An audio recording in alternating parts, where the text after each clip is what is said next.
Yeah.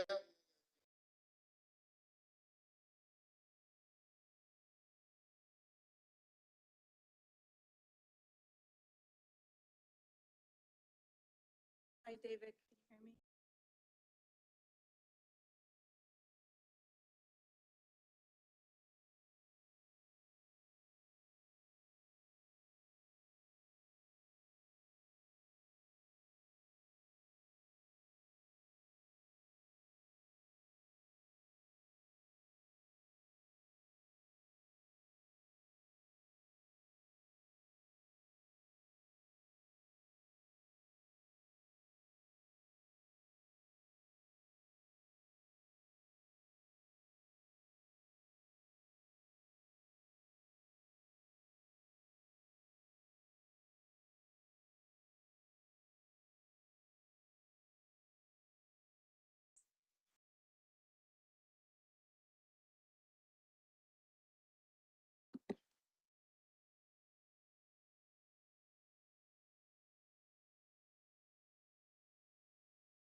Hello.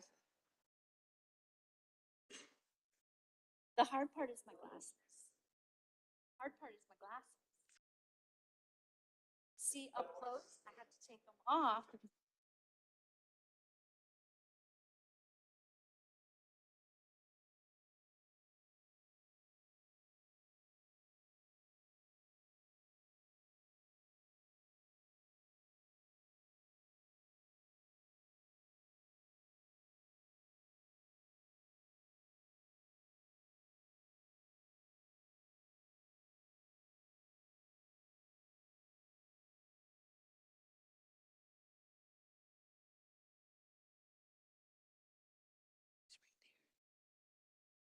Can you hear us, David?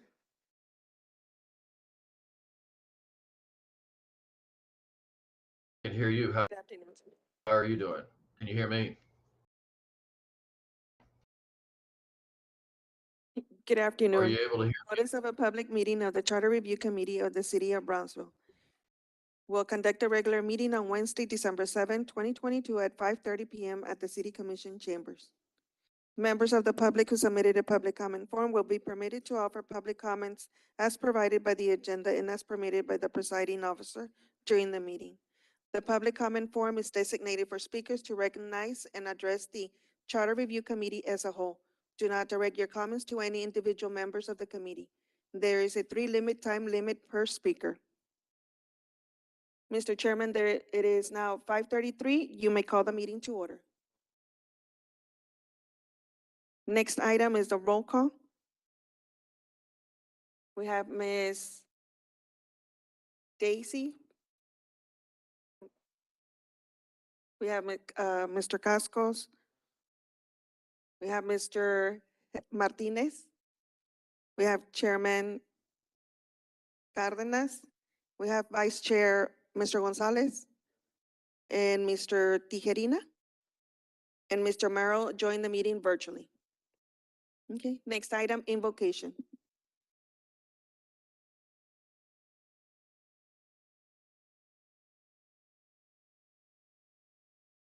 Would anybody?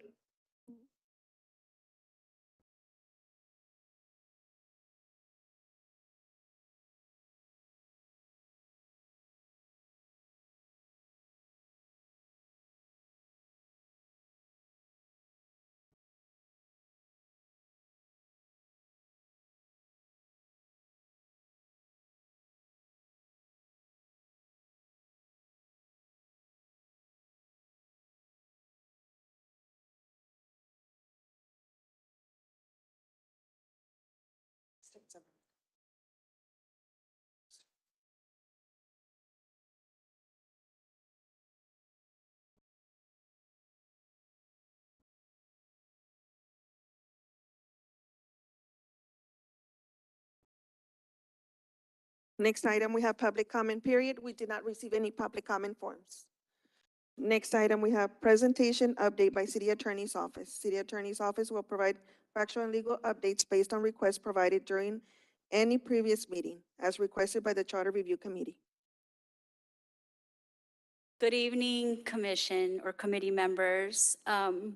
So as you know, the last time we were here, it was last week on Wednesday, and yesterday, the committee had to do its report to City Commission, which went well. Thank you, Chairman Cardenas, for doing that on behalf of the committee.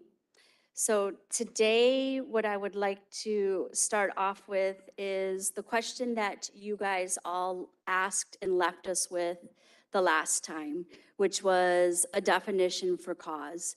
Now, I'm not sure how many of you actually were able to watch the city commission meeting last night, but during that commission meeting, Mayor Mendez did mention kind of not to get ourselves tangled up in the weeds of what for cause meant. Basically, he went back to committee member Tiarina's response when you guys were all going back and forth. It can mean many things.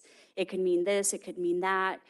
However, with what you guys left us with, we still brought you back a definition, and it's more of a termination definition. So if you see on the slide up there, it refers to employment, and in this case, obviously, it wouldn't be employment, it would be a board appointment. And what it comes down to is that termination for cause is a type of misconduct, is the way that it could be loosely defined. But again, that would be something that we could worry about should you in fact think that that is something that you believe should be necessary in the charter amendments that you propose to City Commission. At that point in time, then we could get a definition for cause together and present it to City Commission.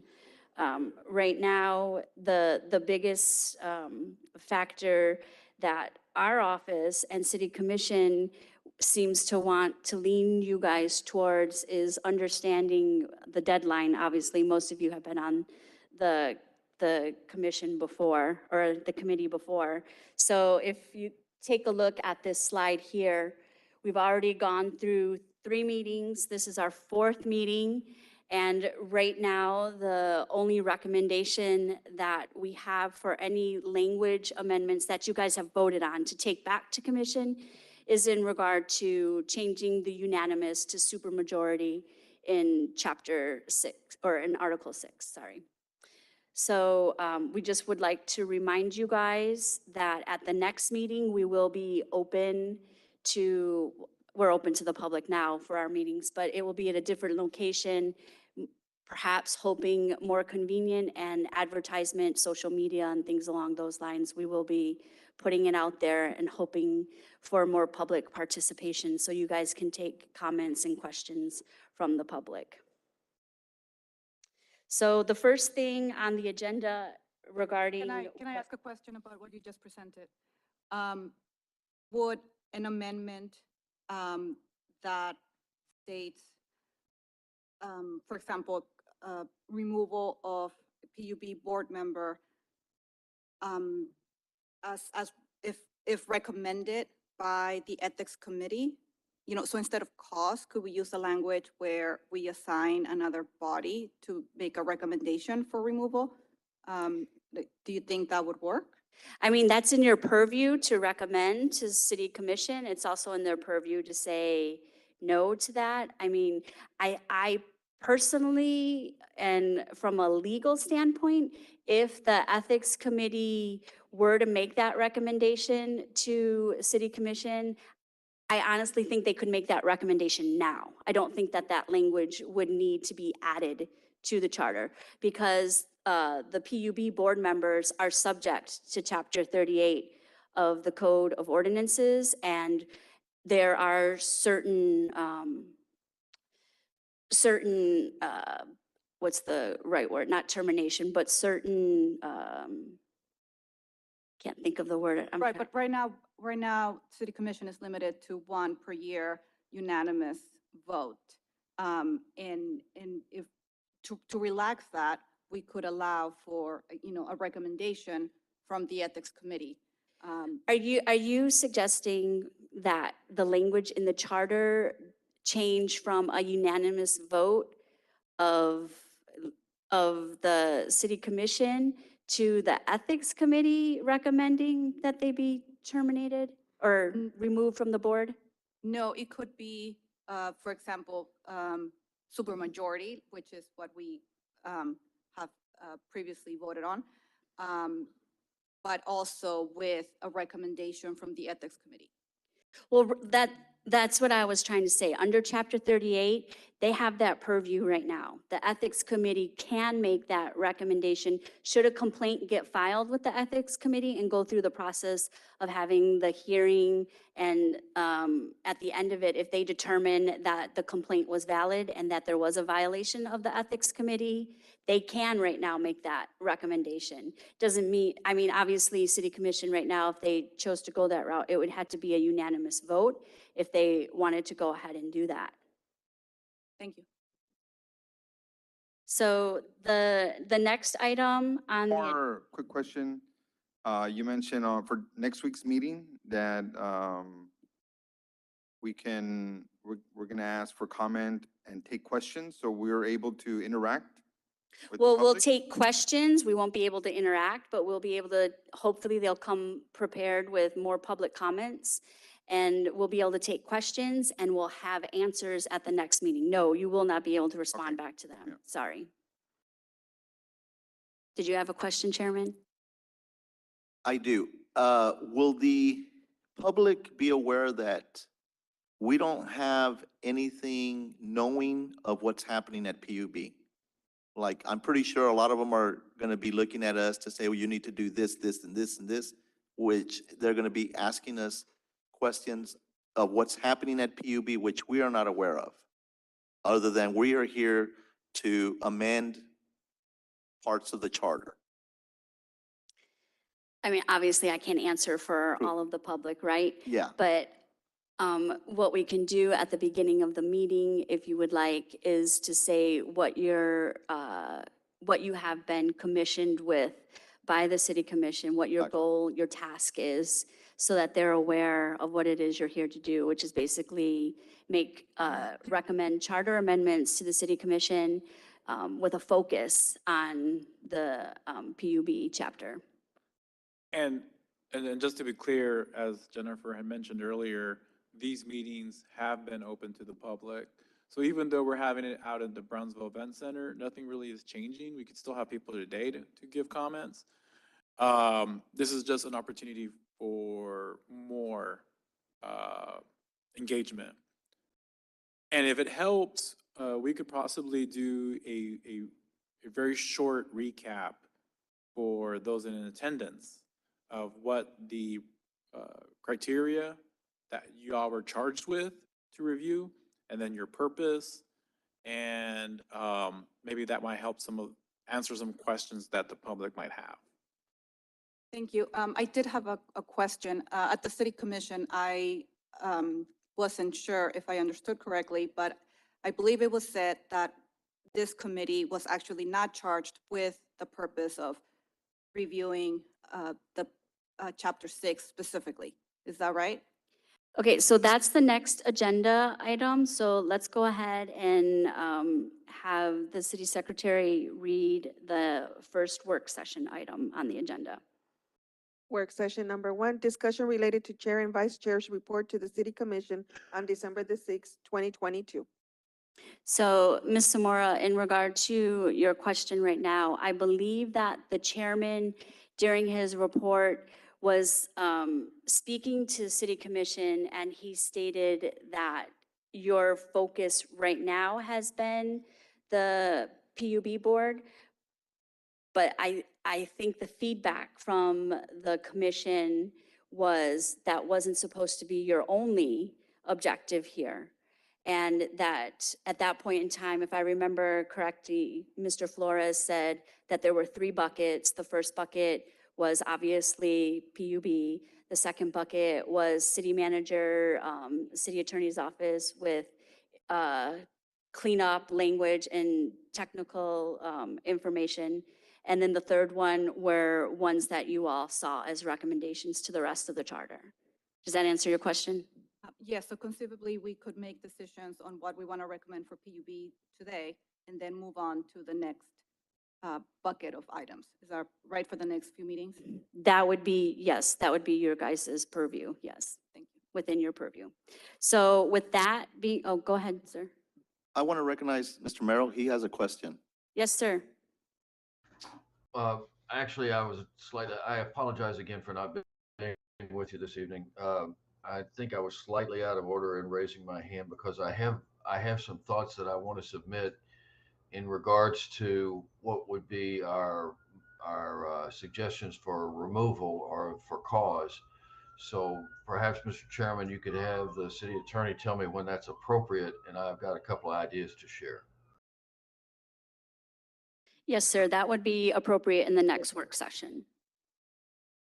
So if we could hold off with that question and let the chairman go ahead and give a quick update in regard to his report to the city commission? Okay, as I reported to the commission yesterday, um, my question right off the bat was to the commission that as we have been put together to resolve or amend some of the items having to do with the charter, having to do with PUB, and my question was why? And I got no response, and that's when we got into the discussion of everything that we've already discussed. How most of our meetings are more banter than, because we're throwing ideas of what we think may possibly work and things that may not. And I voiced my opinion on how some items that we may change could have a ripple effect on other items, to where, as we may not know, it may invoke PUB to take a stand in certain items that we have no clue about. Because like any charter or any contract, they all have loopholes.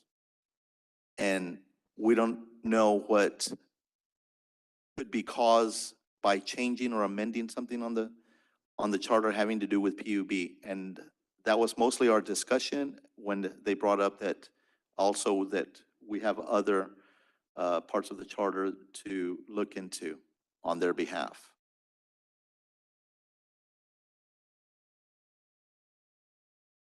Just to add to that, and I did watch the video, so thank you. Yeah, I agree. I mean, this is supposed to be open discussions, right? So for someone, it may not seem very efficient, but we need to understand, we need to do our due diligence, right? So I think this is part of it. So I think it's okay. We all know that we're under pressure, time-wise. So we do need to make sure that we accomplish, what we're trying to do. But yeah, I agree with that.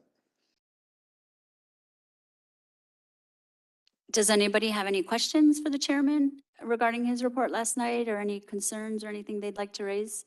Otherwise, we can move on to the next work session. I just have a point of clarification on your first comment about what you all were ready to put together about the supermajority versus the unanimous vote. That applied to removal and appointments, correct? Or just removal?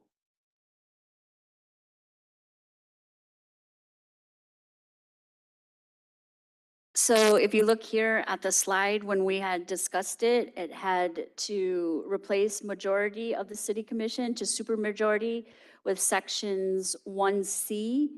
And then it would just be in regard to the removal, is my No, understanding. it was Correct me both. if I'm wrong. We voted on both, removal and appointment. We'll have to go back and check the minutes, but if I remember correctly, there was a vote on both, but only one was, and it was only to removal. I mean, you could do that here tonight because it is on the agenda if have a misunderstanding, but that was my understanding, is that it was supermajority as to removal. Well, I think what's happened is I think we're giving the appearance that we're all over the place with we're not staying in our lanes to do what we were asked to do. So I agree with Daisy. I was under the impression that we had agreed to use a supermajority for appointments and removals.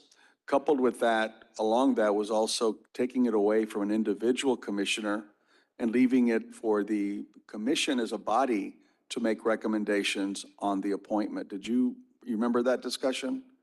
I do remember that discussion, and if we can save that conversation for number 6 under individual consideration, that would be part of that discussion. Right now, this item that we have open on the agenda is simply for what was discussed in regard to the chairman's report last night. So hold that thought and we can get back to that. But I don't believe that is the correct interpretation of what happened at the meeting, but we can discuss that in a minute. One last point then. I didn't watch the city commission meeting, but I've heard enough about it today. Is anyone getting the impression that the city commission wants us to go beyond a charter revisions or amendments outside of PUB? Yes. Yeah, I think there was a clarification there. One of the commissioners said, just to state, right, just to clarify, it isn't just for PUB. I mean, the Okay. charter review is for the whole charter, so. Well, the charter is, when you say the whole charter, does that mean the 500 pages of charter that we have, or are we focusing on a particular item? Because I don't know what that commissioner, who it was, or what they were implying. I guess, I mean, like, what are we going to talk about? I mean, I don't know what else was going to be under our purview. I mean, I know that we can, but no one's ever indicated, well, we'd also like for you to look at, I don't know, GBIC or a dog ordinance or something. I don't know. yeah, no, there was nothing specific highlighted. I think it was just making the statement because the perception was that we're here specifically just for PUB. And even though we decided collectively that that is our #1 priority, that's not the only thing that we may consider doing. Okay, so the consideration of what else we can bring to the table, though, it cannot rest with this board. It's got to rest with the city commission to give each member of us a direction, say, we want you to look at this, but That's we, not the way it has been in the past. Past charter review committees, including the one where, some of us were 2 years ago, was expected to read the whole charter, less than 100 pages, and to make recommendations based on having read that.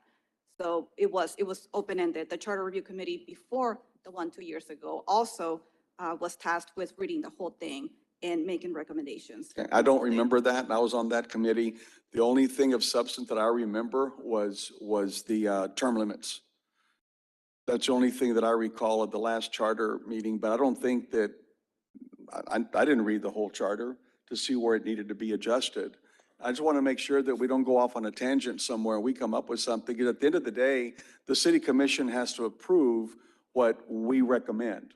So I don't know if we want to go off somewhere and start coming up with stuff that the city commission has no intention of supporting. That's why I'm a little Yeah, confused. so ideally, how it's supposed to work is the city commission will give you direction That's right. on what to review. And that is based on feedback from their constituency, right? In this instance, it was PUB as one of the items based Were on, there other items? the other items was the whole charter.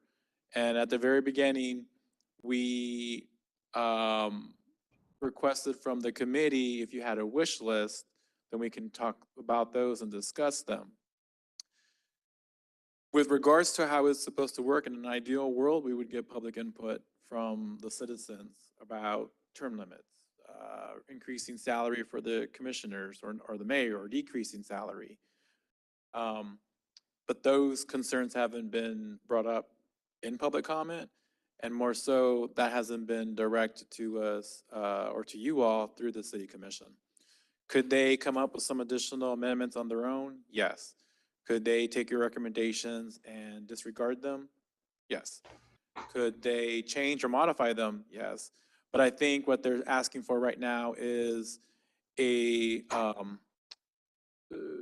have charged you all with reviewing, obviously, Article 6, but as well as other portions of the agenda that might need clarification or cleanup.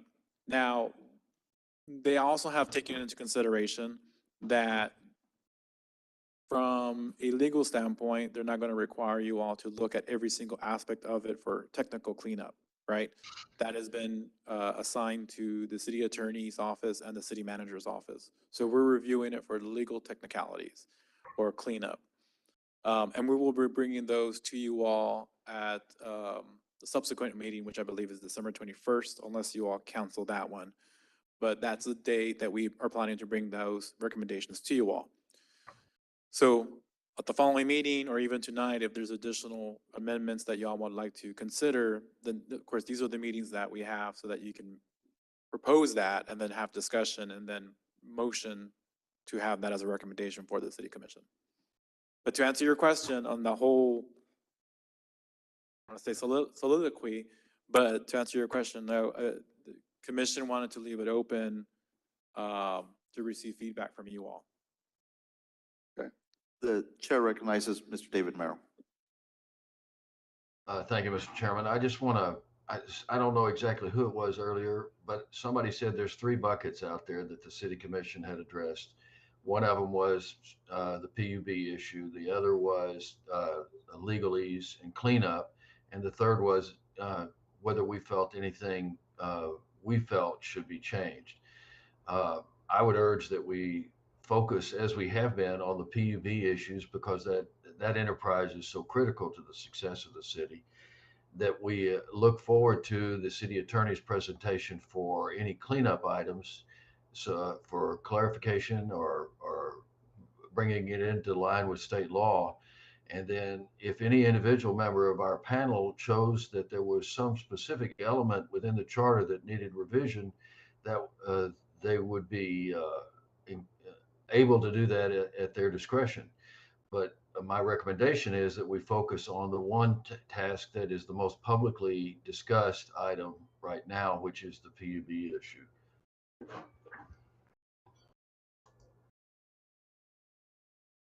Yep, and I think we're all in agreement in making sure we address the PUB items first before we start venturing to other areas. So hopefully we can do that. And again, Mr. Chairman, I would point out that I've got 2 or 3 specific things I'd like to bring up when the attorney says it's reasonable or appropriate. So does anybody have any other discussion in regard to the chairman's report to city commission yesterday? Okay. Yoli, you can do the second work section, please. Item number 2, discussion related to potential Article 6 charter amendments as submitted by Charter Review Committee members. This would be the appropriate time, Mr. Merrill, for you to make your recommendations to the committee. Can you bring up that card, that slide you had earlier that was the for cause description from a termination point of view?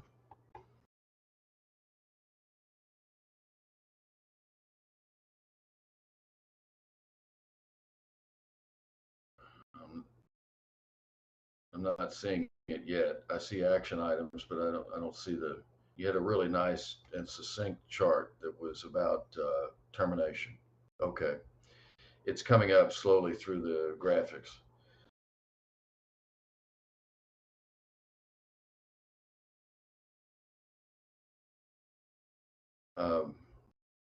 While I'm not able to see it just now, but while it's coming up, I would point out that what the mayor had to say about it with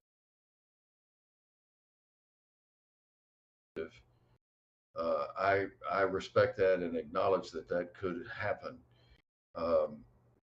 I'm suggesting that any of these reasons, intentional wrongdoing by a board member, fraudulent conduct, theft of company property, of corporate property, the employee's substantial failure to perform job duties, as in not attending meetings, and intentional breach of company or PUB policies by the board member, all of those are appropriate reasons for, as far as I could tell, for being able to say, board member, you're not doing what we want you to do.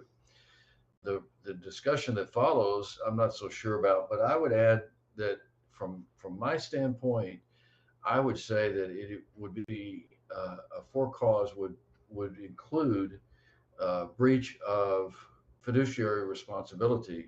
And I'm pretty sure that when a PUB board member is sworn in, they have certain obligations that they are expected to follow through on, and that would be if you were in breach of fiduciary responsibility, that would mean that, for instance, you had overlooked a major issue.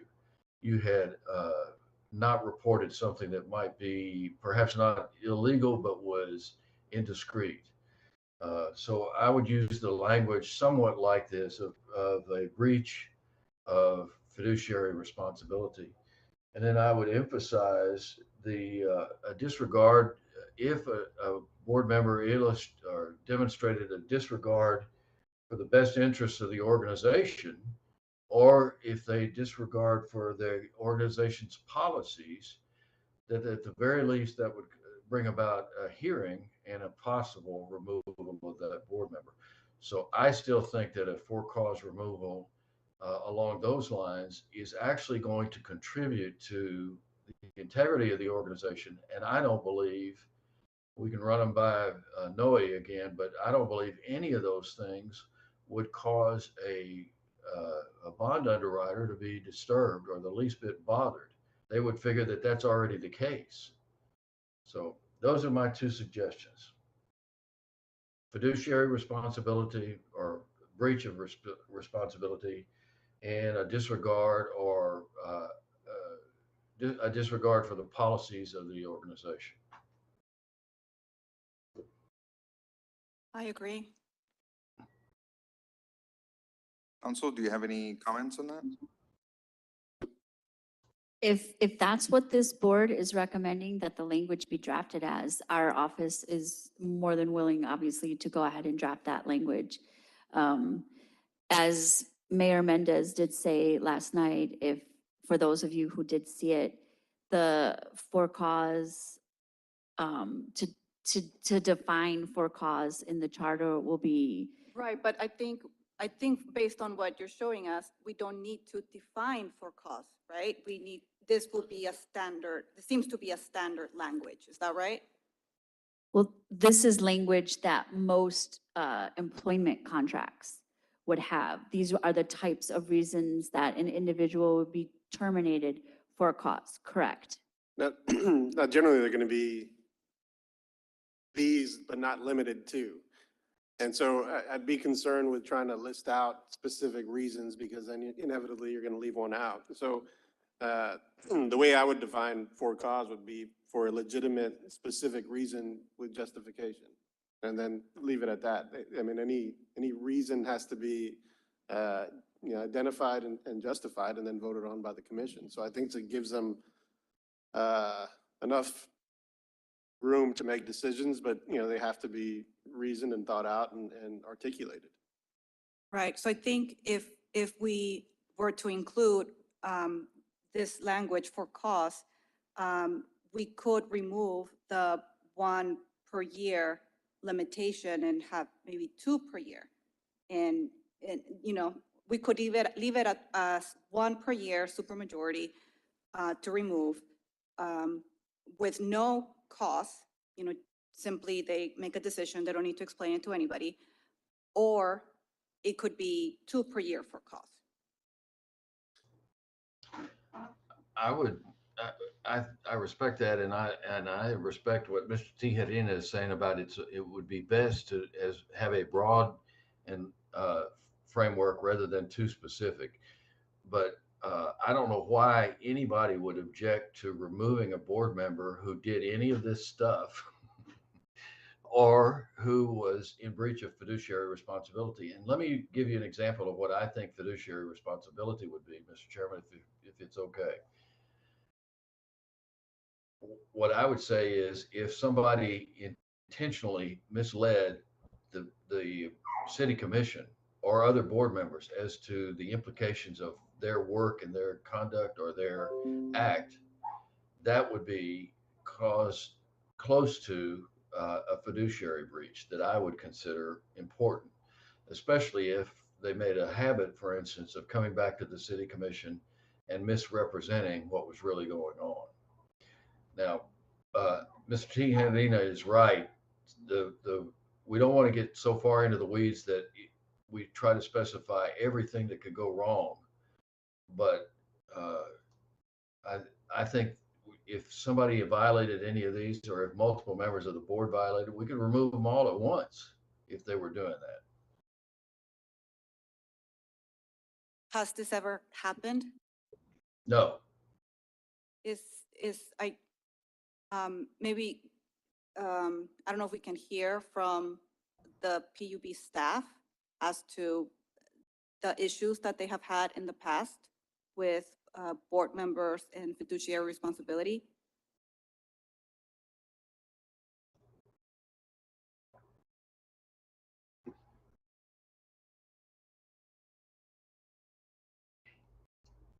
Hello, members of the committee. Marilyn Gilbert, Interim General Manager for the Brownsville Public Utilities Board.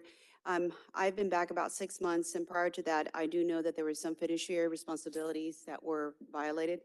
I don't recall at a time as far as my previous tenure or current tenure, but I can come back and report any type of investigation matters that may have resulted based on that requirement there.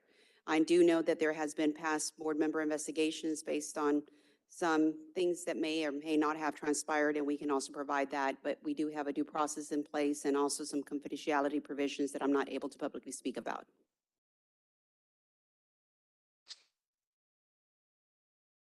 Any other questions on that? I have a quick question. Well, not for you, Marilyn.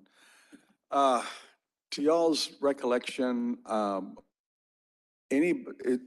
any committee within the city that gets appointed, any member, are they all at will?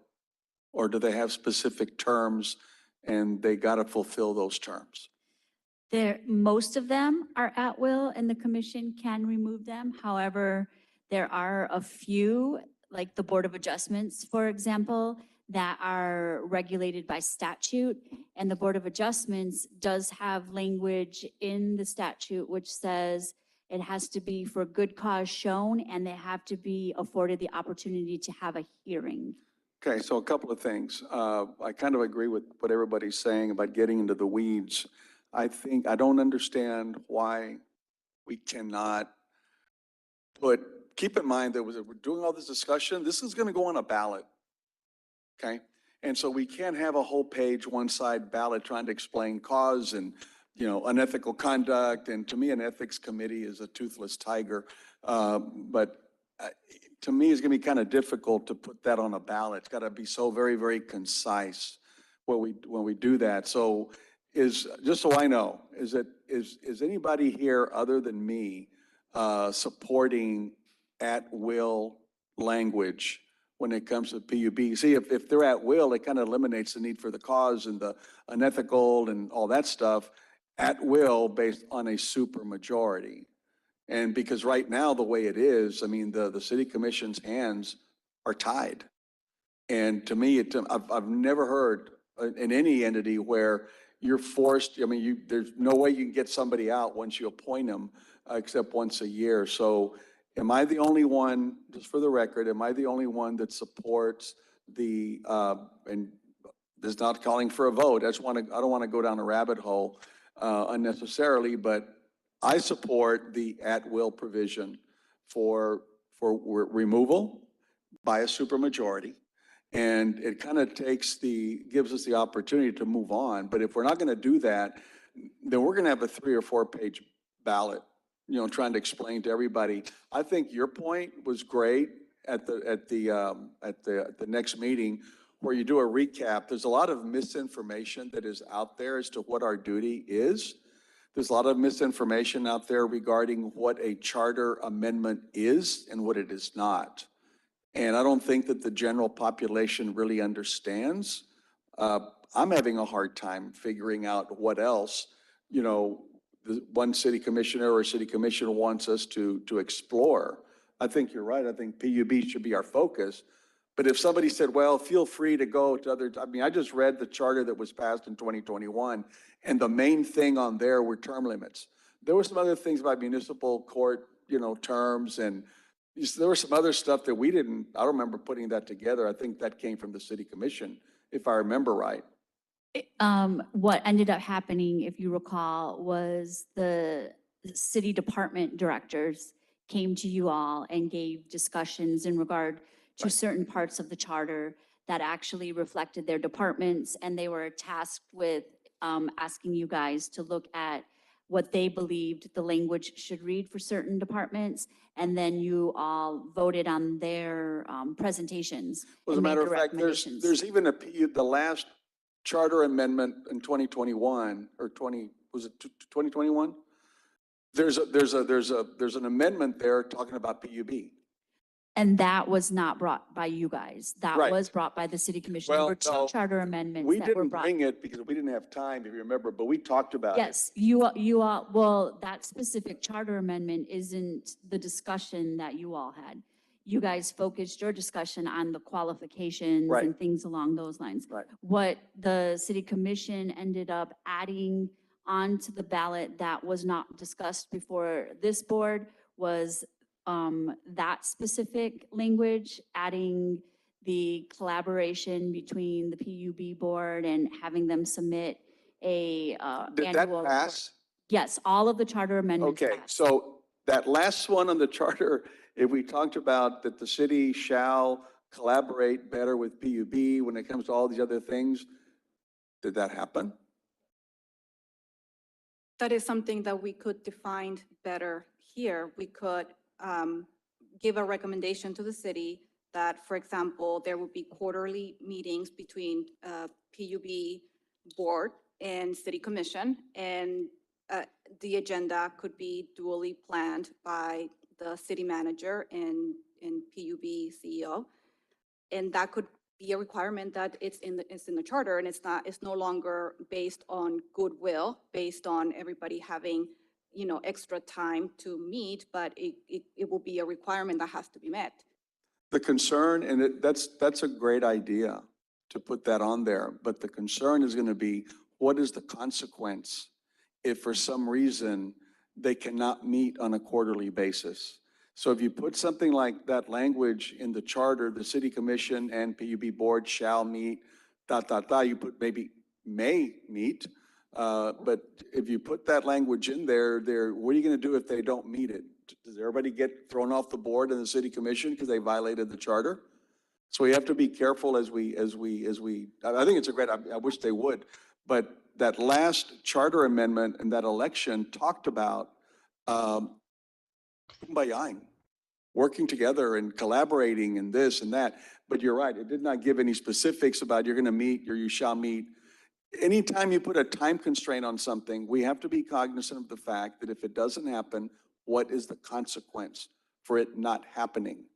Does everybody in the city commission get removed because they violated the charter? Does someone bring suit against them?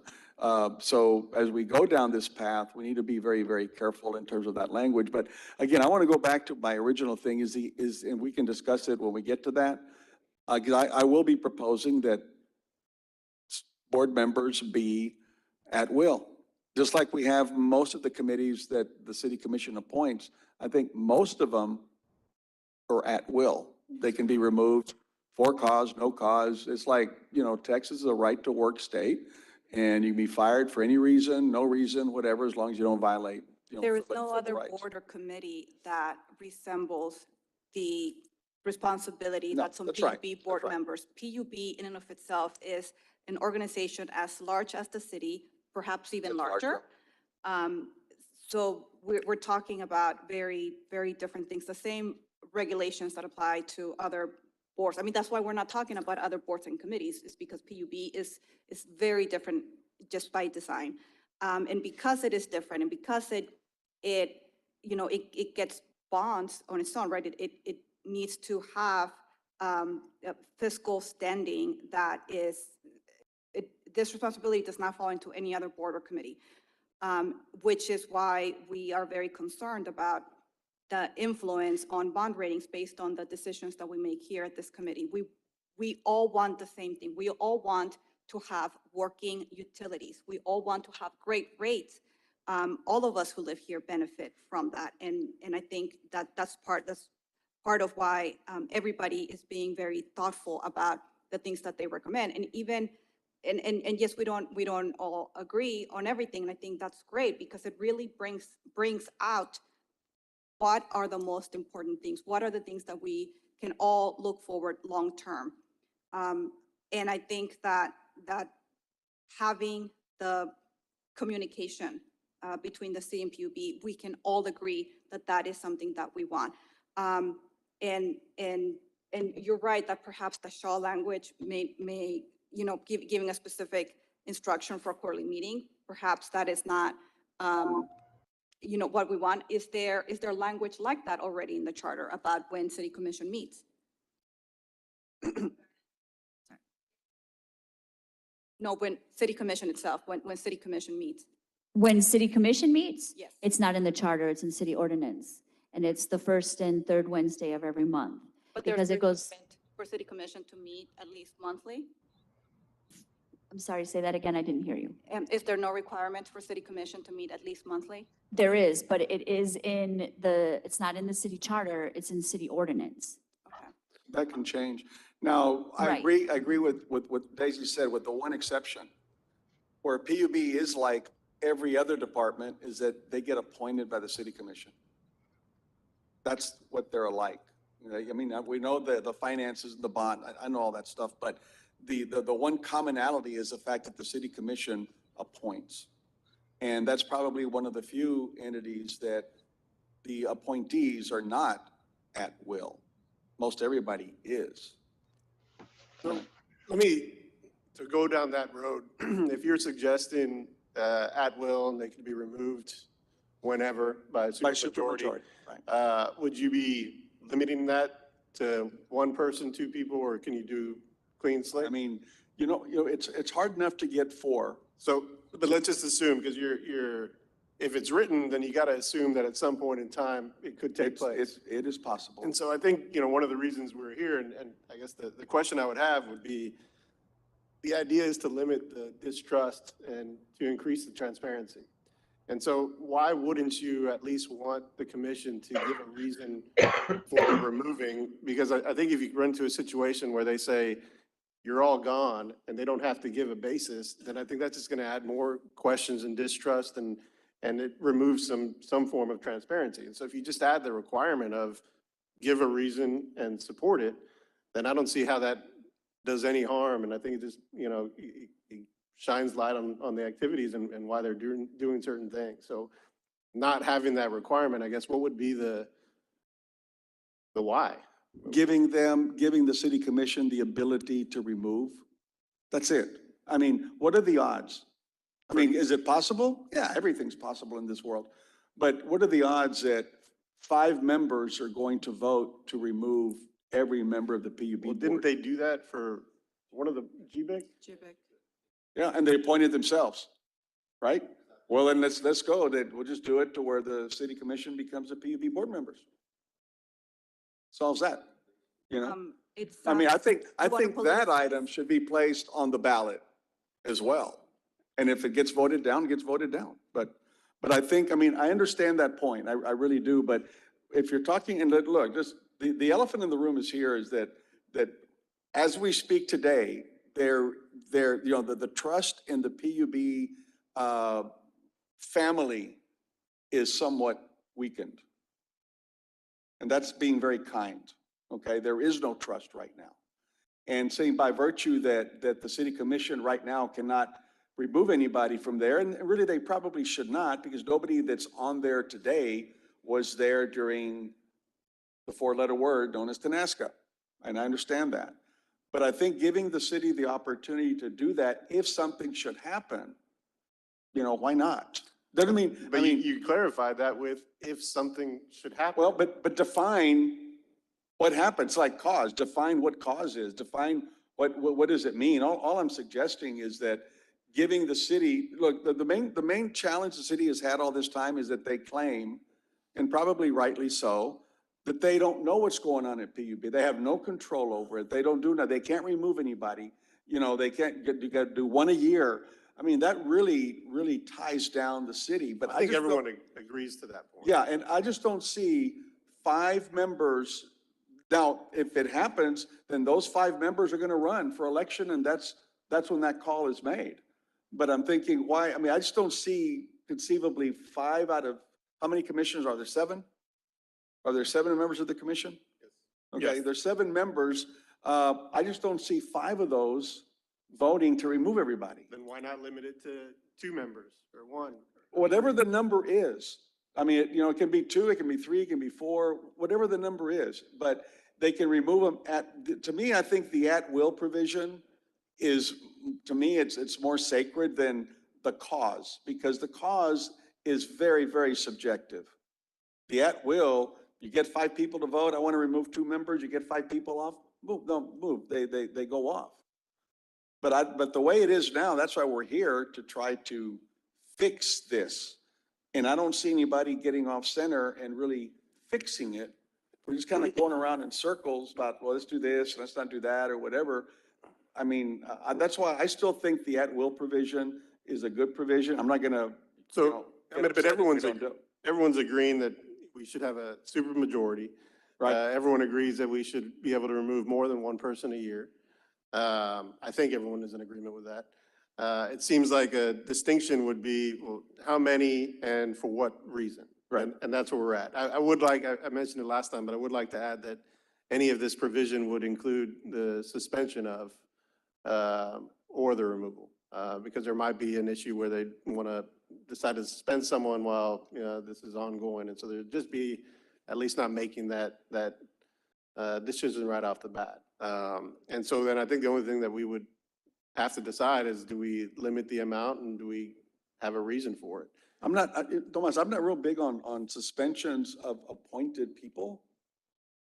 I think you remove them, and if everything turns out okay, you reappoint them, or leave that open until something is resolved, right? I mean, I don't know about suspending an appointee or till something gets clarified.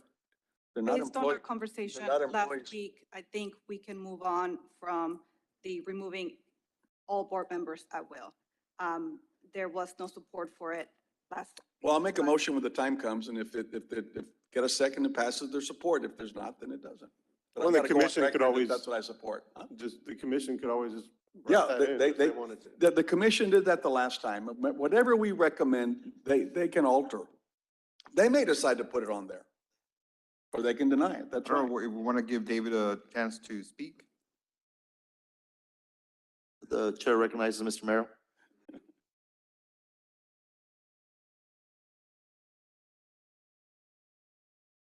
I think that hand's been up for a while. Yeah. Might have gotten We tired. forgot to bring it down.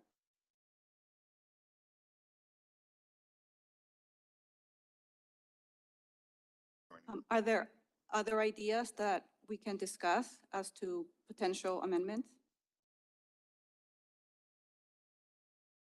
Well, yeah, I'd like to at least hone in on the one that we're almost, seems like to the finish line here. But I guess if we were, if, Yeah, I guess one question for me, Carlos, is as far as the fixing, right? You were saying we're not really changing, right? So if we do everyone at will, from your perspective, what do you think that would fix? It gives the city commission more oversight over PUB management. That's it. That's all it does. They have a say. That's it. The other thing that I recommended was that the city should have oversight over the budget. We haven't talked about that. I mean, we have, but we haven't really come to a conclusion where they need to ratify the budget. I didn't, when Noe Hinojosa was here, what I was hearing is that, you guys be careful because of the bonds and this. And I used the word, hey, then that, and it implied to me that we're hostage. We can't do anything No. for fear of jeopardizing some kind of bond interest, which I don't think so. Okay, maybe in the future it might, but not right now. Yeah, I didn't take it like that. I think it was just making us aware of possible Right. implications, but we can do the right thing, and if that has an effect, with the bond rating, so be it, right? We didn't cause the issue. We're trying to address the issue. So that's not a limitation. And I know the public also was kind of thinking that was, some limitation for us, but that's not the case. Yeah, that doesn't bother me at all. The chair recognizes Mr. David Merrill. I think his hand came back up.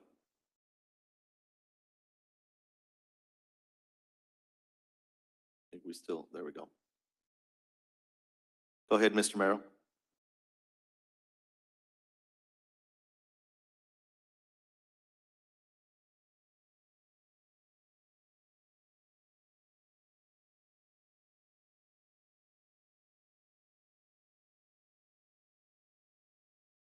Yeah, could somebody type in the chat? Mr. Merrill?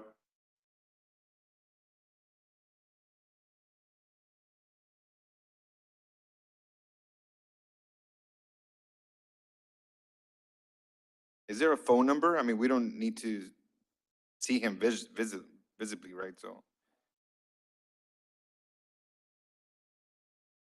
Yeah, maybe if somebody can call him really quick. We're gonna call them.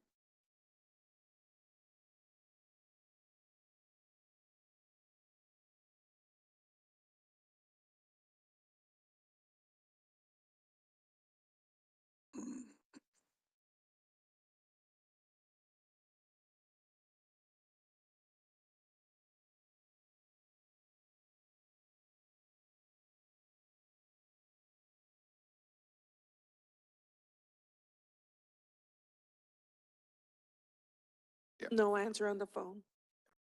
Okay, I guess we'll continue. Hopefully, he can fix his audio at some point. Okay.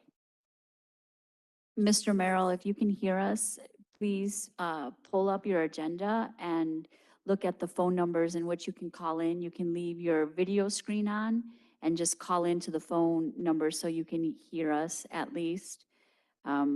And we should be able to, at that point in time, also be able to put you through to the rest of the commission. I think he got the phone number. I just sent it through the chat.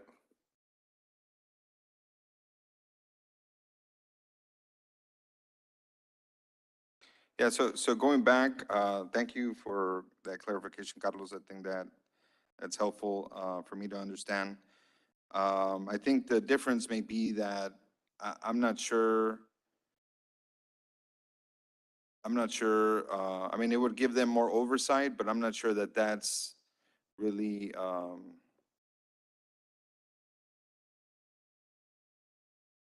what we're trying to do. I'm thinking out loud here. Yeah, I mean, the intent, as we said early on in reviewing the first article, is that, we want PUB to be standalone and have some level of independence, right? So is carving that line. I think we hear you now, David. I apologize, Mr. Chairman. I had no idea what went wrong.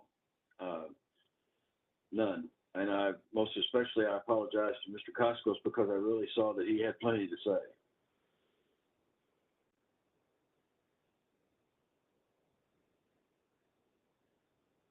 Did you have any comment, anything to add, David? When we're ready to move on to the items for action, I will have something on item 3. Thank you for asking. I mean, I am still worried about the bond rating. And I'm not a finance guy, but the way that the Finch article reads, and this is a quote, is changes to the city charter that limit PUB's independent decision-making ability, including rate setting and utility operations, would likely put downward pressure on the rating. And again, Carlos, if you can clarify this for me, but the way that I'm working through it is if the bond holders feel risk, then potential interest rate bond rates go up. And I'm worried that the rate payers are going to suffer for that. And so I do feel, I don't know if it's hostage, but I'm confused. I just don't know what that impact is. And that's very cryptic language in here. And so, when it comes down to oversight, I think you're right. You know, if we can get a supermajority for cause, then I don't know if there's a real reason to have limits altogether. As Mayor Martinez mentioned yesterday, he said it may just police itself. Mayor Mendez. Mendes, I'm sorry, Mendes. But, you know, the idea being, I'm still worried about this bond rating because I feel like maybe the ripple effect, as you say, or unintended consequences that, you know, the ratepayers end up having a higher rate. But I don't know. I mean, that's really just not my area. So that's where I'm at. Yeah, and I mean, and I'm not an expert. I think we had Mr. Nojosa here the other meeting, but I think it would just be a higher interest rate. No? I mean, it's not gonna, and I know we're trying to make sure we don't increase, you know, the bills as more than necessary, but I mean, we don't know what's gonna happen in the future, right? Right now, there's a certain rating and a certain interest rate like in the market that may change, and even with a good rating, maybe our interest rate is gonna be high independent of that, right? So Yeah. Does it get kind of, is there an impact to the ratepayer? We have some PUB people here. Maybe they can give us some answers to that. I don't Right, know if maybe there's, Ms. Gilbert can provide Do- some do we information. have any insight on that? Well, as was reported last week, a downgrade would mean that, yes, we now would have to incur higher interest rates when we issue any future debt. And so that, I mean, 25 basis points can translate into millions of dollars. And so that would put pressure on our base rates, and that gets passed on to the customers through the rates. So, yes. See, whenever it says that, this is really cryptic to me because the article says independent decision-making ability. What does that mean? I mean, I just don't know. And as good as infusing some democracy and oversight into PUB it sounds, and I support it. I just don't, I'm just worried that it is an independent agency for a reason. And that's where I've been stuck, I'm honest with you. We are independent in the sense that we have our own board, but the city still has significant oversight. The city appoints the board members. They set our rates and they approve our debt. So with that said, we are discreetly presented component unit for the city of Brownsville. So every year we get reported along with their financials. So how is the budget created? Like, what are some of the factors, who's involved in that, including salaries and whatnot for the year? The process, I mean, it's salaries are set.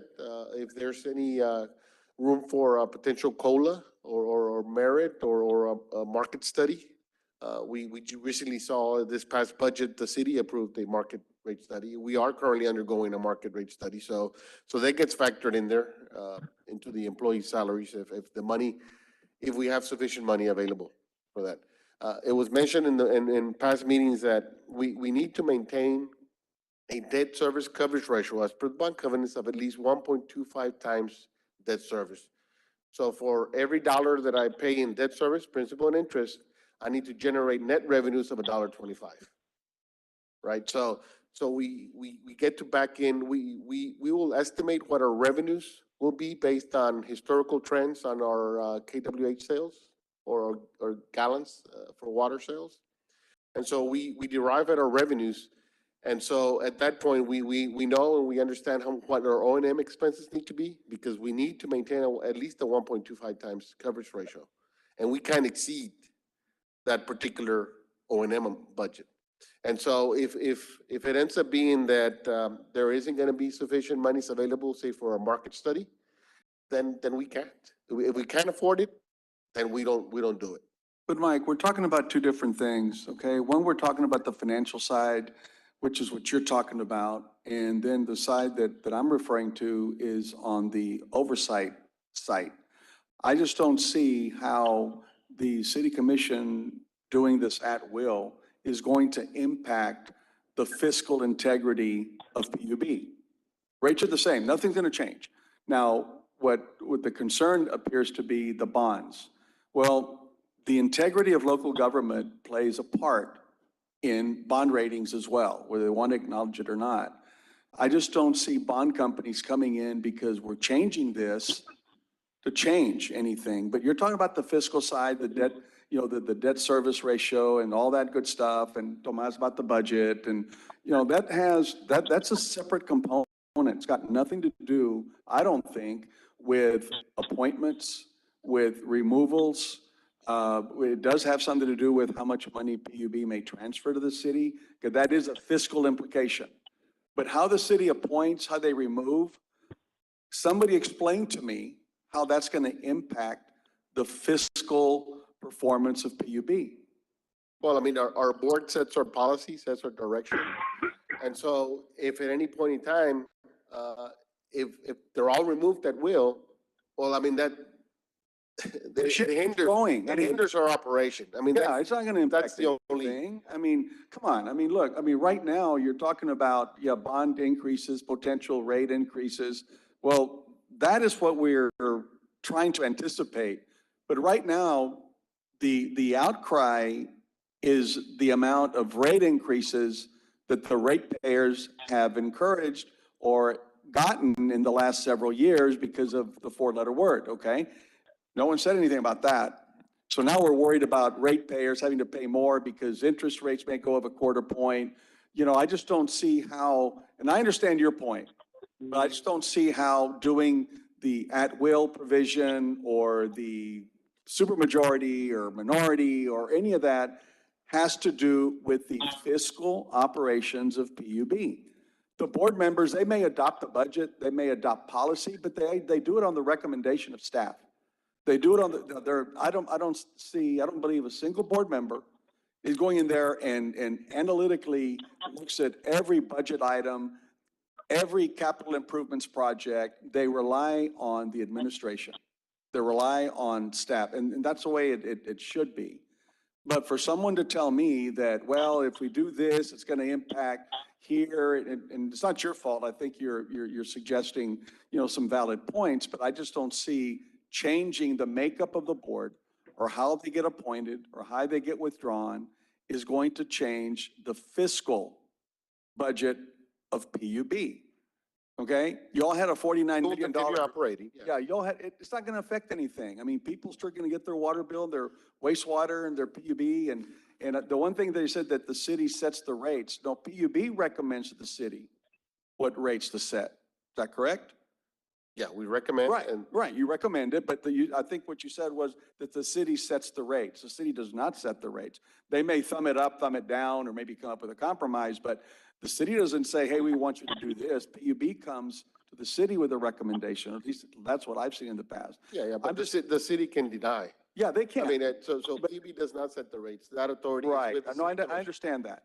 But what I'm suggesting is when we talk about the fiscal implications, it's not a valid point because I don't believe that the fiscal implication of PUB is going to change drastically or undrastically or alter because certain board members are off or certain board members go in. I don't believe that. That's kind of my common sense feeling about it too, but then they say factors that could individually or collectively lead to negative rating, and it's just this cryptic statement says utilities independent decision-making ability. So I don't know if maybe there's a discussion. I've dealt with bonds before, and they rarely look at the governmental component because city commission changes every number of years, county commission changes every number of years. Here they look at the revenue stream, the net revenue, your audited financial statements. That's what they look at. They look at what that revenue stream is going to be. They're not going to look to see who's on the board. But why, again, any recommendation, there's got to be the why or, the cause for submitting it, right? And so if you're recommending that the city approve the budget, what Okay. circumstance would they not, Simply because what I'm hearing. circumstance would they not approve it? Well, they don't. They don't approve it now. No, but if they had to approve it, then give me a circumstance in which the city would. take a Well, look at it if you and say, had a city commission member that was astute enough to be able to read a financial and something was in that budget, didn't make any sense, someone's going to say something. Now, if something in there didn't make sense, the city can currently do that. Yeah. And they Well, can well, currently ask those questions. And if they're approving, or the board is approving budgets that shouldn't be approved because the information is wrong, or I don't- a contract is improper, then wouldn't that be cause for removing that We board don't, member? yeah, but that's kind of after the fact. I mean, we're talking. No, it's not after the fact. If they're looking at contracts to approve a budget and they're going to go do something, and the city's looking at it and saying this should not be done because the numbers are wrong, or the contract's improper, or you're about to enter into an open-ended contract with no out for us, well, then I think that would be a for-cause reason to It could remove the be. board member. Yeah, but right now, they don't have that mechanism. Right, but if Right we now, added that right in, then now- why would we need the city to approve the budget? I suggested this sometime back, that the city, because look, part of the complaints with the city commission that I've heard from commissioners and the mayor is that they don't have any oversight, or they believe they have no oversight. Right. So why not have the ability to approve the budget, approve high-ended salaries? Why not? I mean, when you've got people that, let's say at the city are working for, $2 an hour, they go to PUB and they're making $4 an hour. Well, then it goes back to why not just put the city commission as the board member? That's another suggestion that I've heard Because about making the city, it's already a component unit of the city of Brownsville, correct? Well, because Okay, so you could also make PUB a department within the city of Brownsville. I mean, I'm not suggesting that, but I'm saying I that think- that could be an out. I think Look- I think that's exactly what the Finch article is worried about, is that independent decision-making, it just becomes the city, and it's not its own entity. It can, I mean, I've I got don't no, know. See, I have that's- no issue with That's that. where I'm stuck, Carlos. I just don't, I mean, I tend to agree with you all on a lot of Right, this. I mean, I agree, but if we're gonna be changing the charter, then I'd want it to be for a reason that the existing charter can already address, or that the city can't just add an ordinance and address your concerns. And so if you're just adding to add, well, then, then we're just adding verbiage to a ballot that nobody's gonna be reading. If we could just limit it and say, look, if this is what we're looking at, does this address your other concerns? And if the answer is yes, well, then Look, at the end of the day, no matter what we recommend, it's got to have two checkpoints, right? The city commissioners got to approve it, and the voters have to approve it. Our responsibility would be to throw it out there, let the voters decide at the end of the day if that's what they want. I'm just suggesting that Yeah, right but now, we have to be responsible. We can't just throw anything out there. Any other PUB, Yeah. any other people from PUB that can help me understand what the independent decision-making ability language in that Finch article means? Just anybody else? Because I feel like that's me trying to be responsible. I mean, Can I, Mr. Chairman, are you able Go to hear ahead, me Mr. okay? Mayor. And may I make it- Yeah, the question there is more of a question of the long-term implications, I think.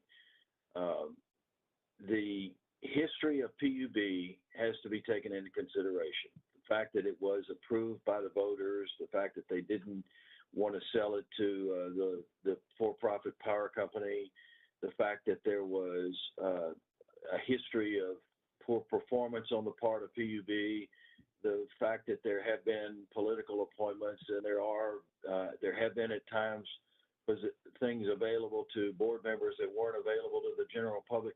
There's a whole history of that. What I guess I'm trying to say is that's where the rub is. Do we want to do anything about that?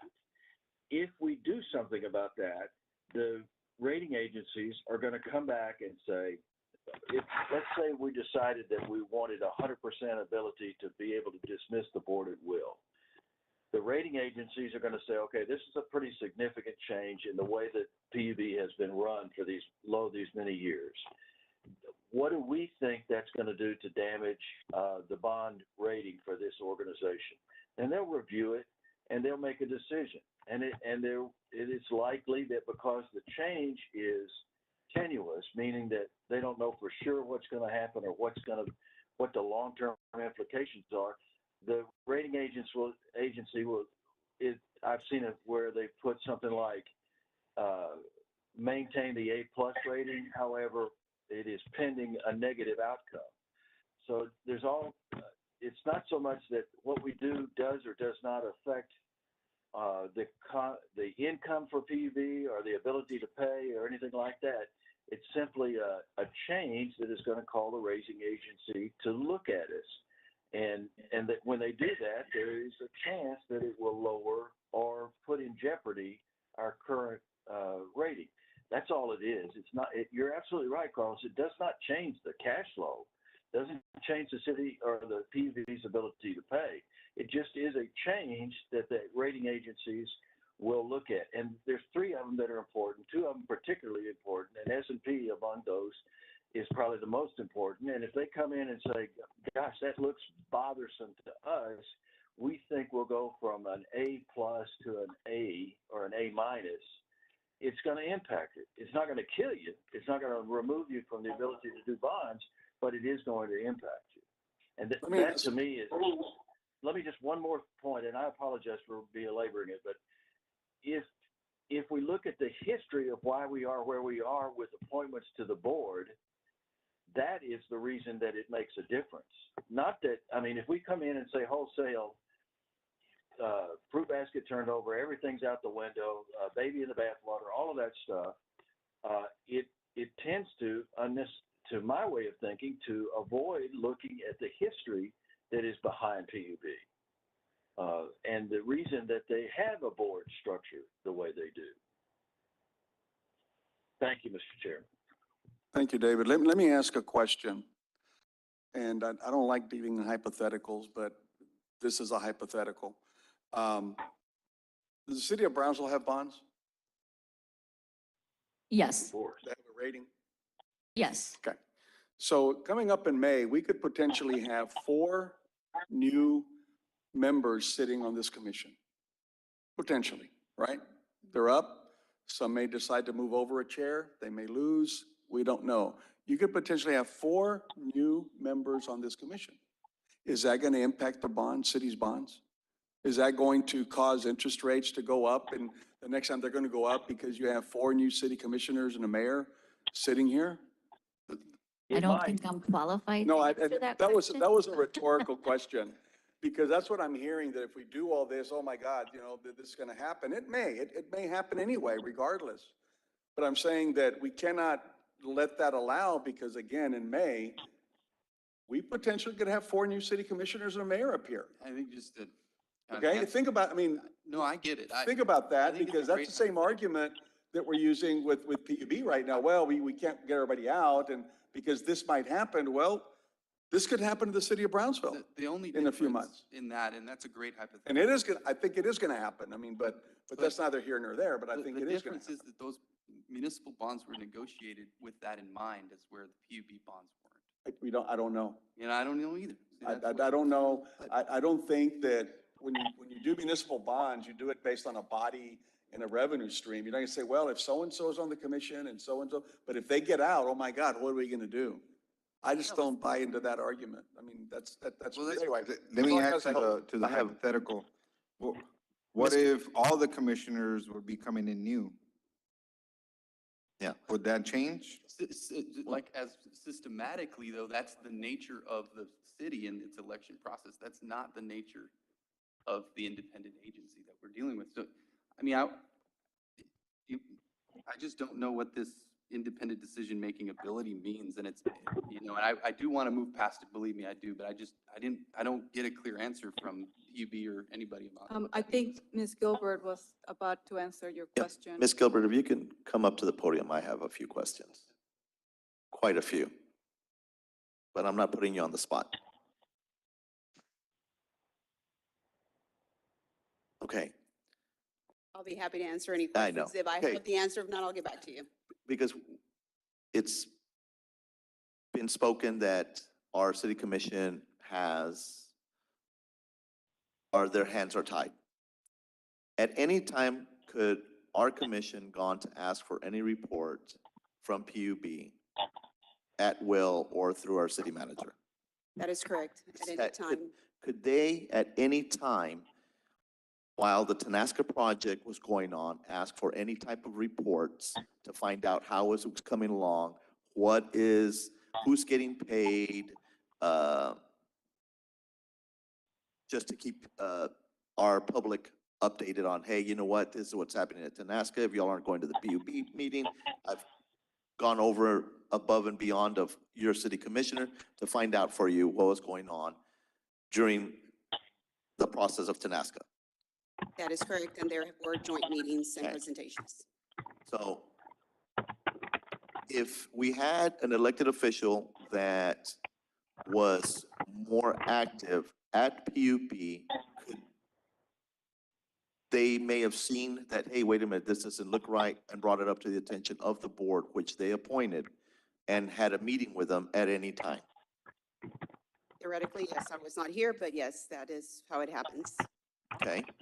So, as, Sorry to interrupt there, Go but and I don't know I'm not gonna question the forensic report or all that, but something I read there was that there was an NDA that was prohibiting, certain discussions taking place, right? So I'm not sure that, I understood from the report, I might be wrong, that, not all the information was, shared, right? So, well, and that's, I mean, but they had go ahead. go ahead. Hi, good evening. Melida Pinales, Audit Manager. So I was the liaison between CRI, PUB, and the city attorney. The process entailed anything or any request that came in for PUB, I would get an email from CRI. I would then forward it to our executive management. They would then give me their information. I would then forward it to legal. Legal would review, send it back to me, and then I would either respond via email, or if the information was huge, I would upload it into a site that they gave me. I think this is before CRI, right? The question is, before the report, before anything, could the city commission get updates, specific updates on the Tenasca project? And that's my understanding from the report, is that there was an NDA prohibiting some information to be communicated. I cannot. During the report, it was done and it went through legal. But I think the general question that you have is, as an ongoing pre-report, right? Were there any limitations in the public getting, detailed information on the project? That would have been on CRI's side, because we were just providing the information, and they were the ones that were compiling the information. So as far as limitations, I cannot attest to that. Yeah, but, All right. but every project has phases. And our elected officials could have gone to PUB to find out where are we at with this. Mike? You want- Yeah. that's my- Marilyn? At any time. Well, that budget is posted. Yeah. So, yeah, anybody could have gone to do that, but anybody could have done to do that. I think the And- point is, as a body, Right. but as a city commission body, But at any point. not any individual. Well, I mean, if one individual of the city commission wanted to find out more about it, they could have. But not an executive. I think About what? Carlos brought up. Anything happening with Tenasca, No. any part of the project? No, I don't think so. I think anything, that's what I'm saying. If the city had more oversight, they may have had access to the non-disclosure agreement, but I don't know. Secondly, if they're not part of that governing board, or they don't do that, they don't have any access to executive session meetings. And that's where probably a lot of stuff took place, that the general public like us and city commission, they were not privy to that. But So there's why? No decisions are taken during executive committee, right? There's Well, no vote is taken, but decisions are made. Okay, so there's a lot of different questions and thoughts that happen here, and I'll try one by one, to the best of my recollection of the conversations, to address them all here. So when we meet in a closed session, those are protected, and that is a factual, that is correct, and so they're covered. And so the way to retrieve some of those, once they're sealed, is through a court order. That's one way. Another way of getting information is to have a joint meeting. And I am aware that there was joint meetings that were held also in closed session between the two governing bodies. What information was discussed or not discussed, I was not present, so I cannot mention to that information. And so part of that is what reports at that time were given or not given. There's a lot of history for this project, and it started, some time ago. And I understand that everybody wants answers to the report, but at this time, this is an ongoing review that the PUB board is doing. And so at this time, I rephrase to ask answer any of those questions that are pertaining to the report, but I can ask on theoreticals on how things and the process works. I can provide that. So at any given point, right now, at least going forward, now that, if there's myself or whoever is in this seat and going forward, I don't see no reason why we shouldn't have a joint meeting or a closed session meeting to discuss any of those items that they would like to kind of govern. We do have our mayor that sits on both, the PAB board and the city commission, and I understand there are an election and an election's changes, and so maybe some of those continuity of information may not have been passed, or maybe they were. I cannot speak to any of that.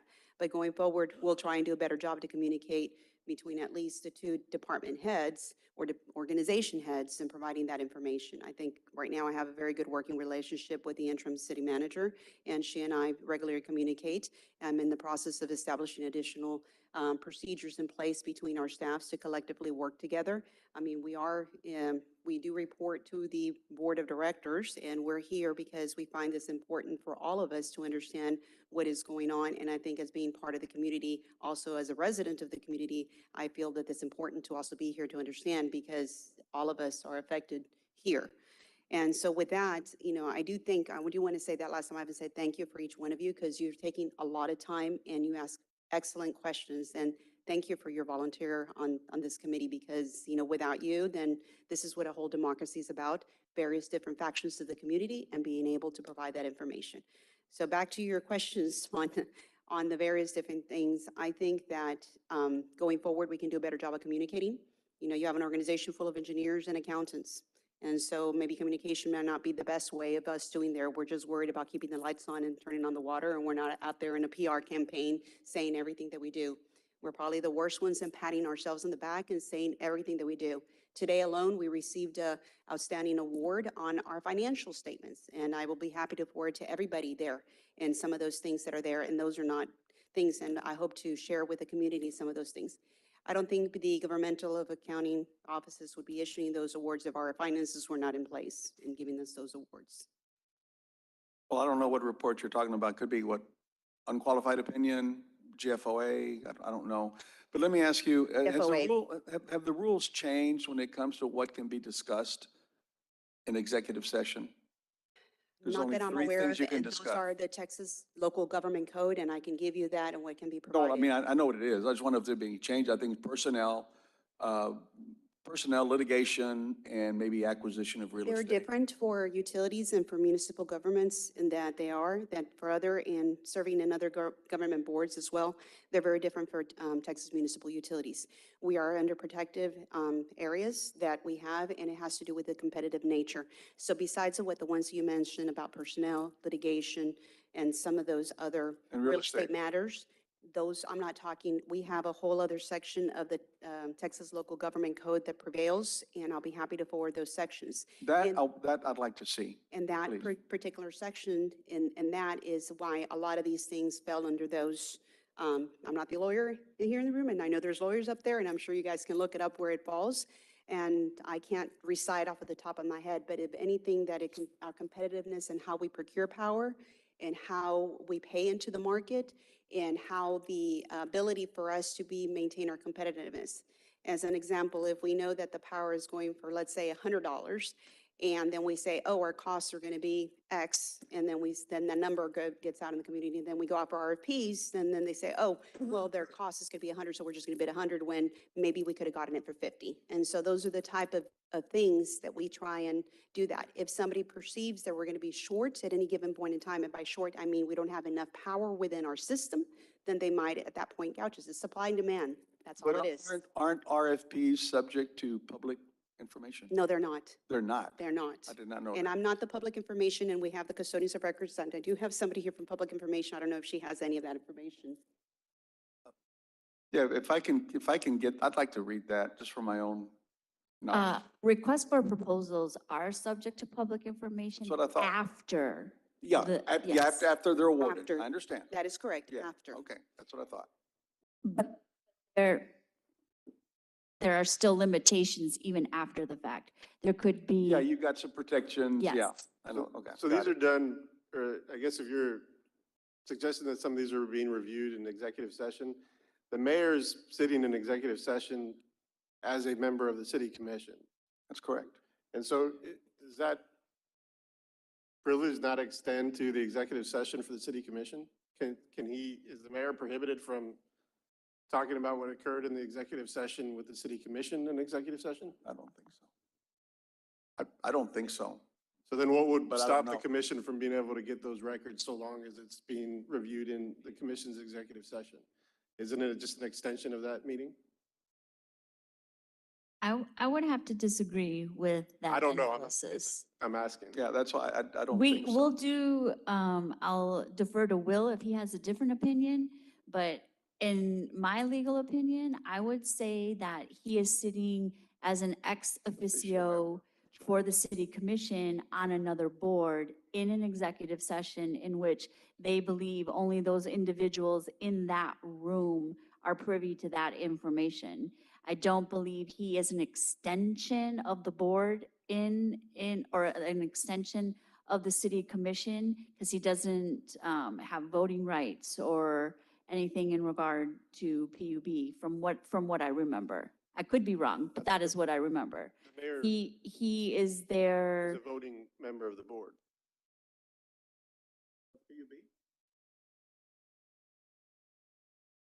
I don't think the mayor is a voting member of PUB, is he? I believe only as a So tiebreaker. The mayor of the city Yeah. council shall ex officio For the be one tiebreaker. of the You- voting right. members of the board. I'm sorry, I didn't hear everybody talking. Yes, he's a voting member. He is a voting member of PUB? So why is he called an ex-official member? I don't know. I And didn't think he was. I guess they distinguish that in the charter, right? In the charter? Can you find that out? I mean, or ask the mayor if he's a voting member of PUB? I mean, don't- can the city commission at don't- this point be privy to executive session of PB? I think that's the Yeah. question. And Well, the point of the city commission is not. We know that, right? The But city by commission is extension, not through the mayor. privy to executive sessions, like the PUB board members are not privy to city So executive the session. mayor Through would the be mayor. prohibited from talking about what I occurred think during- so, but I'm not, That's I'm not- that I'm not sure. I didn't even know about the executive session items y'all could talk about. Never The dealt with that. governing body is who governs themselves, and there are, policies in place, and the board members themselves can allow or exclude people from attending their meeting. So it's when they're convening in that meeting, who they allowed or not, that is up to the board members themselves.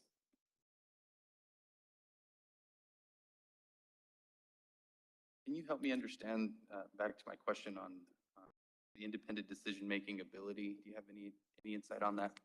As it pertains to the Finch article? I understand what you're saying on Fitch on the independence rating. I mean, if there's let's say, for example, a project that is needed for the reliability, and for whatever reason, there is a competing, and this is just hypothetical, project, and let's say the city would need the funds to do roadways versus us to do pole replacement projects. And everybody says, hey, that looks like a perfectly good pole, but yet it's not rated for a Cat 4, but yet we're saying, hey, we need to replace them. And the city's, no, but I need to do roadways. Those are competing. So I think the independence and how you use the money for their system needs is what is in the intent here.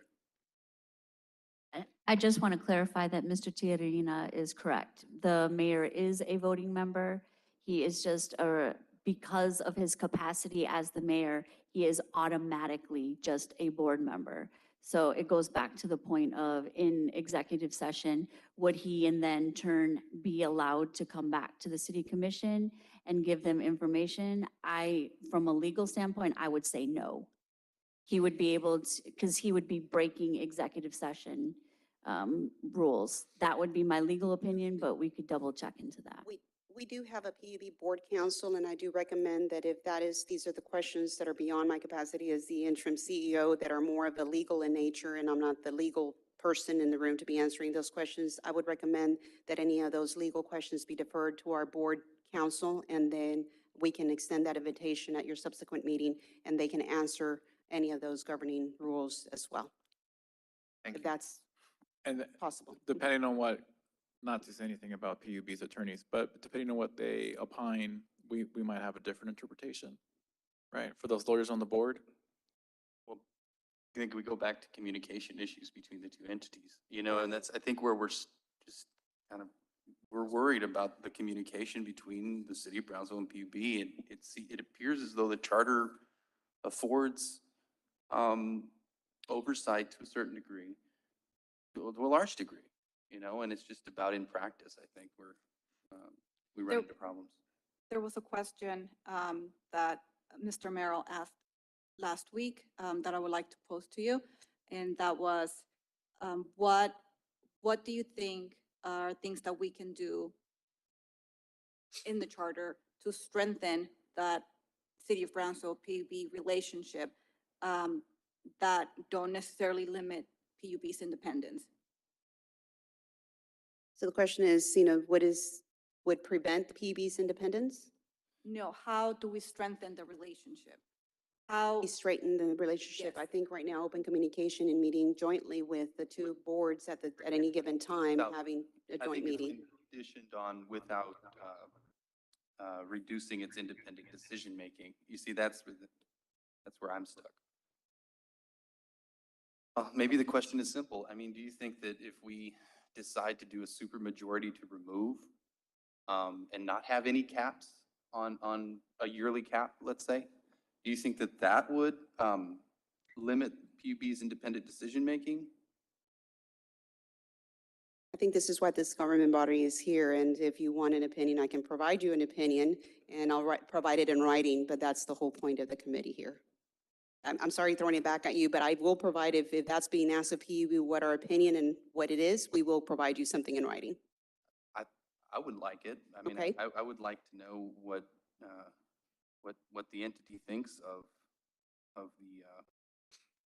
the potential decision. Marilyn, would you mind sending that to legal and then having legal disseminate that to all the committee members? So by when would you like to do that? And the reason I'm asking is, we're having a short week. You guys are meeting weekly, and there's a lot of other projects that we're working on right now, and having to do that, I need to make sure 2 what the weeks? time and staff. So 2 Is weeks is 2 fair, weeks but is the okay? holidays are around the Can- corner. That's the only reason I would try and get it to you as quickly as possible. I just need to make sure that I assemble a team at PUB, and at this time, we're just monitoring the information. I mean, I don't need to have it for a meeting date specifically. I just want to know for information.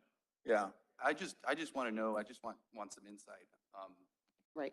And by that, I said we do have a governing body, and so those are the things that I would like to discuss with the governing body and how they would also provide that information. One of them would be management's response, the other one would be the governing body's response. It would be nice to have that information. One other question that I would add to that would be your opinion on the worst case scenario for what would happen if the city of Brownsville decides tomorrow, if it had the ability and it would decide tomorrow, to remove all board members at once. I don't know.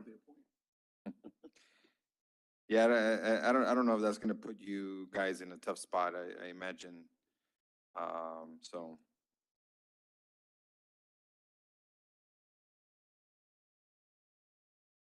Yeah, go ahead, Marilyn. Just say, yeah, get rid of all the bosses. I don't care. It's all right. Yeah. I do know that I've been in some of the various organizations, meeting with the various rating agencies. The continuity of management and the leadership of management is something that they look into, and they want to look into the continuity and the expertise of the individual members that are there. If they perceive that there is something that could be at risk, or you have a risky board, or things that may happen, and they have various different risk factors. I haven't worked for rating agencies before, but one of my previous bosses in New York had, and some of the conversations was, some of the things that potentially, the rating agencies were look at. And so one of the things they also want to know is that how long has that person been in the utility business? How long have they been, do they have the credentials? They want to make sure that there is people in the management who know how to manage utilities. And not only that, they also want to understand that there are boards that are going to be providing and understanding the requests of management to ensure that we provide the safe and reliable power. They are going out to sell. They're the liaisons between the investors, and they're going out on a limb saying this is somebody at risk, or this is somebody who is not at risk. And so the report that Fitch, that was their opinion based on the actions of the various things that have occurred in the last 60 days and the timing of when we issued our commercial paper. If the commercial paper may have been issued prior to the last 60 days, maybe the responses would have been completely different. And so at any given time, it's the same thing that you can put at jeopardy the city of Brownsville if you end up reducing any type of the cash transfer to the city of Brownsville, because as we heard yesterday, not yesterday, last week from the city manager, there's a severe, it's a big dependence on that cash transfer, and they do that. So any reduction in that cash transfer is going to affect so they have a positive, which is great because they have that. But if for whatever reason, if they would have gone out there and there would have been a change by the committee saying that we're going to reduce and say a different approach, they may have gotten neutral. So Marilyn, you I can't mentioned account for something them. right now about management. Yes. I would not consider the board part of management. I would hear from the CEO on down. Because as we know, that many times people that get appointed to these boards don't have any electrical utility experience. Some don't have any real experience or acumen in business or what have you. So I can see them looking at the management of PUB. I don't see them looking at the component of the PUB board members, considering that we don't have a whole lot of people in this community that have that expertise. Or the other one is not, it doesn't have to have the expertise in the people that are at the board, but it's called, there's such a thing called political risk. And the political risk is one, if you look at any of the management books, what it mentions, I can provide you theories of political risk and the adverse effects of political risk that financial institution will look into. So even though the management is one, which is the knowledge, the skill set of the people that are operating the utility, the operational aspect, now you have the political aspect of it as well. I think that's what the Finch article is highlighting, is the political risk involved with altering the independence of the entity. But I'd like to have. I can't speak for Fitch, and maybe that's something that our financial advisor, deals with this on a regular basis. I mean, he is both the City of Brownsville's financial advisor, and he's also the PUB Board's financial advisor.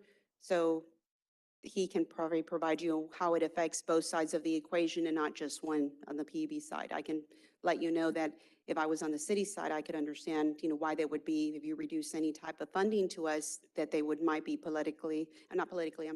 adversely affected because now they don't have the operating revenues. I think I heard it was 92% of their operating budgets is on that. I went back and we looked, and Mike can probably give you more indicators of what our staff and personnel looks like. Mike, do you have that information by any chance? What our operation and staff and what it is, what our percentage of our budgets? We don't have it with you, but we can share that with you, but it's not 92%. The chair recognizes Mr. Merrill. I believe he has a question or a comment.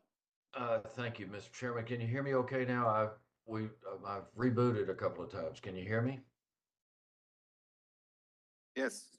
Okay, thank you. And Marilyn, thank you. That was really well stated and everything. I'm of the opinion, Mr. Chairman, that we should move out of the work session and into some very specifics for action items, specifically with the intention of providing for Marilyn some specific topics that are potentially under consideration that could be taken back to her management and her presiding board. And the board, Mr. Carlos, that's who appoints the executive management. So yeah, they're part of the system that manages PUB just as much as anybody. But anyway, I propose that we close out the work session, get to some specific motions. We can reject them, but I'd like to see if we can't make some progress along that line. I agree. There's a motion on the board. Is there a second? All in favor? Aye. Aye. Those opposed? Ms. Gilbert, thank you for your time. Is there any more questions for anyone from PUB? That way I may excuse them. I know it's been a long day for them probably. Anyone? Well, I would object to excusing them because I want them to hear what I have. That's right. Motions that Okay, I have sorry. to make. Right. Okay. Next item, items for individual consideration. Item number one, consideration, discussion, and action, if any, to repeal CRC's past recommendation to require supermajority as opposed to unanimous vote to remove Brownsville PUB board members, tabled from November 30th. I make a motion to table item one of items for individual considerations. There's a Well, motion? I'm Is there a sorry. second? Okay, What was hold on. what was the motion? To table. To table it again? Okay. There's a motion to table. Is there a second? Yeah, I'll second it. There's a motion and a second. So this item, just from my understanding, is to repeal, and that's why it's being tabled? I mean, we're already, Yeah, maybe we should just rule on it. you guys already decided, right? I think that was a meeting when I was out. Well, the issue was whether this should have included the 12-month, one person, 12 months or not, which is why we thought we should repeal and then vote on a new one. But if we don't change the 12 months, that's something that could also be decided later. So we don't want to allow a motion to consider that? We can. I thought we were running out of time and we had like more things to No, vote or on, but. I mean, I think Carlos or, I'm not sure if David, you were going to make a motion? I've got some motions. If it were me, if you're asking, what I would do is vote this particular one down. Just vote it out so it's off the table entirely. But that's just me. Okay. Hold on, Mr. Mayor. There's a motion on the table to scratch number one. Is there a second? Well, I can take back my. Mr. Chairman, I There was- hesitate to point out that. Called her motion. motion I to guess the table the is second one is actually- open to everything, right? Yeah. So even if this is tabled, they can still make a motion on number two? I'm sorry. There was a motion on item number one to table the item. Right. Is the motion going to be withdrawn? I withdraw the motion. She's withdrawing the motion, and Mr. Merrill has a motion. My motion Remove is it. to vote on it, and I'm against it. Well, so it's currently on the table, so if you're gonna consider it, you need to take it off the table. Can I make a motion to take it off? Yeah, I think so you she consider it. requested that, yeah. Yeah, which I think, there's a motion to remove number one. Is there a second? No. I'll second it. I seconded. So the motion, the take it off original the- motion Was was to table it. to continue the tabling. Correct. But currently, right now, it is tabled since you all adopted Robert Rules of Right, but Order. that motion was withdrawn. Sorry? the- Yeah, it was withdrawn, but if you're gonna take a vote on it now, you have to remove it from the table. So then you can then vote on it either yay or nay, or accept or oppose. I believe the motion was to To take table it off the table? and then she withdrew it from the Remove it table. From the table. And we had a second to remove it from the table. Now we have a motion to, You need to have a vote on that. Okay, so then, Okay. go ahead. okay, those in favor? Aye. Aye. Those that oppose?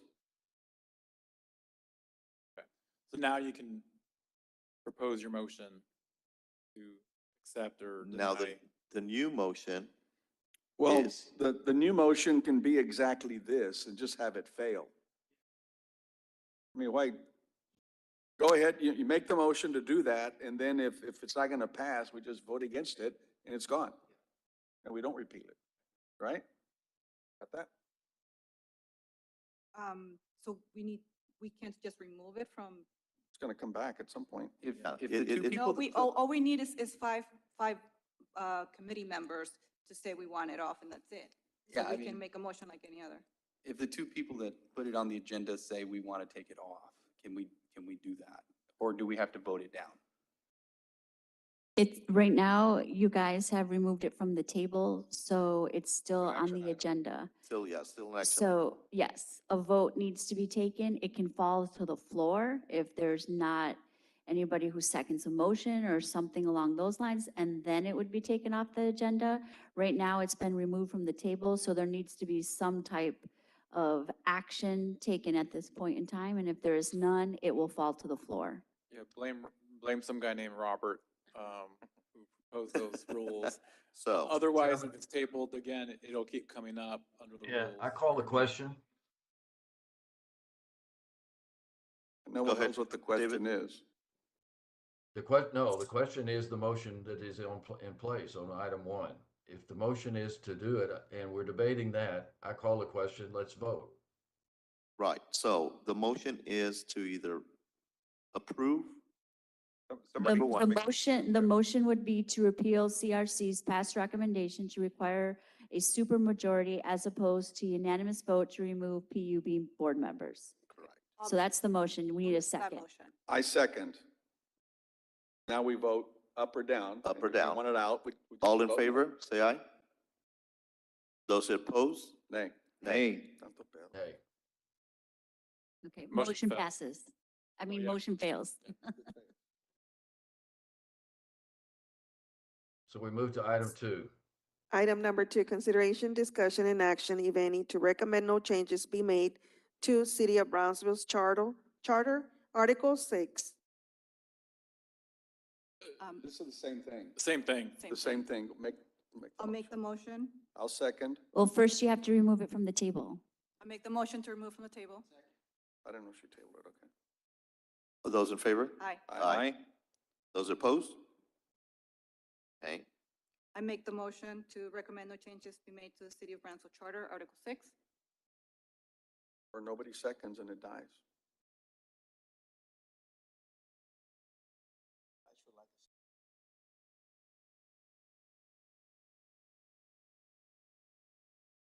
We can discuss it now. yeah, we can discuss that. Because if we She did make- that, let's say nobody seconds it, you In don't bring it order back. to have discussion, there has to be a second. That's right.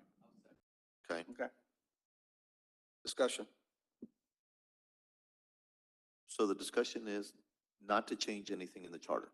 Right. This was put on the agenda before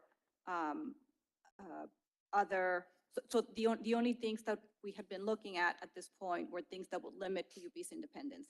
Now, if there are other ideas that don't limit PUB's independence, I don't think we need to approve this motion. Correct. And I believe, Okay. and I believe Exactly. we have been talking about those, so we can motion those in the next step, so we can just vote on this and we can all vote no, if everybody's okay with that. Correct. Okay, Any in favor? all in favor? Those opposed? Nay. Nay. That's off. Next item, consideration and discussion, if any, related to proposed amendments to Brownsville Charter, including to Article 6, tabled from November 30th. David, you want to go? If, with your permission, I will go, and I apologize if I sound, I apologize. I start in advance by saying I apologize because quite frankly, I'm organizing my thoughts as I talk. But I would propose two specific motions. And let me preface those motions by saying that I would propose that we have a motion and a second and then a table so that these motions can be redirected for comment by the Board of PUB and any city commissioners who chose to. Rather than making it emphatically our decision, it would be a decision where we said, this is under consideration. Does that make sense? Mhm. Okay. My first motion would be to add a provision in the city First, charter. I'm sorry, Mr. Merrill, I don't mean to interrupt, but first, this item would need to be removed from the table as well. I make a motion to remove from the table. All in favor? Aye. Those opposed? You may continue, Mr. Merrill. Dear Robert, thank you for your help.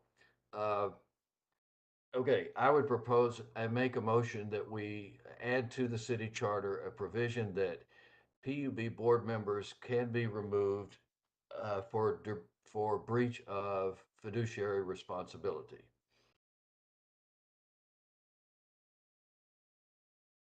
Second. There's a motion and a second. All those in favor? Well, Aye. if I may, Aye. Those opposed? I'm in favor of it. We have 4 in favor. I'm in favor. Those But in I'm favor? also, Mr. Okay. Chairman, I'm not opposed to tabling it for consideration so that PUB and the city comment at next week's meeting. It already passed. Okay. Just to clarify a point of order, seems like a vote had already been taken, so to table it, you'd have to have a reconsideration. No table. I mean, was there no nays? There was no nays. What, I mean, the only problem is how is this going to be written in? Right. Well, so Let just the to be council clear. figure that out. Yeah, just to be clear, I know that previous discussions have been concerned with drafting of the ballot language. I'd say that that's our responsibility. We'll draft that language and we'll have it vetted out properly as well. Isn't there already a fiduciary relationship that the board has to PUB and isn't it kind of superfluous that? No, this is removal. I was buying it for removal. Well, okay. Mr. Chairman, if I may, I would say, yes, there's probably a fiduciary responsibility, but there's no specific provision that allows them to be removed for violation of fiduciary responsibility. And also, it would apply to any and all members of the PUB Board of Directors rather than one per year for cause. I mean, for just whatever reason. So,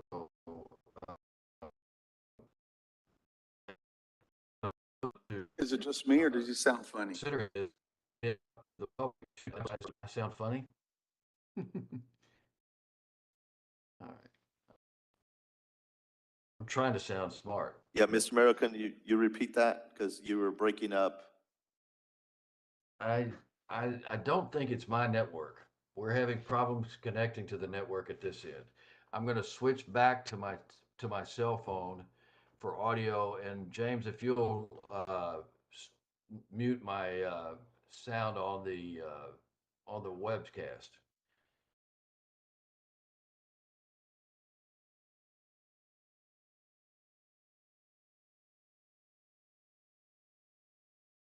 I think he wants to do another one. So just while we're waiting for connectivity here, how many potential charter amendments do you have right now? 2? 2.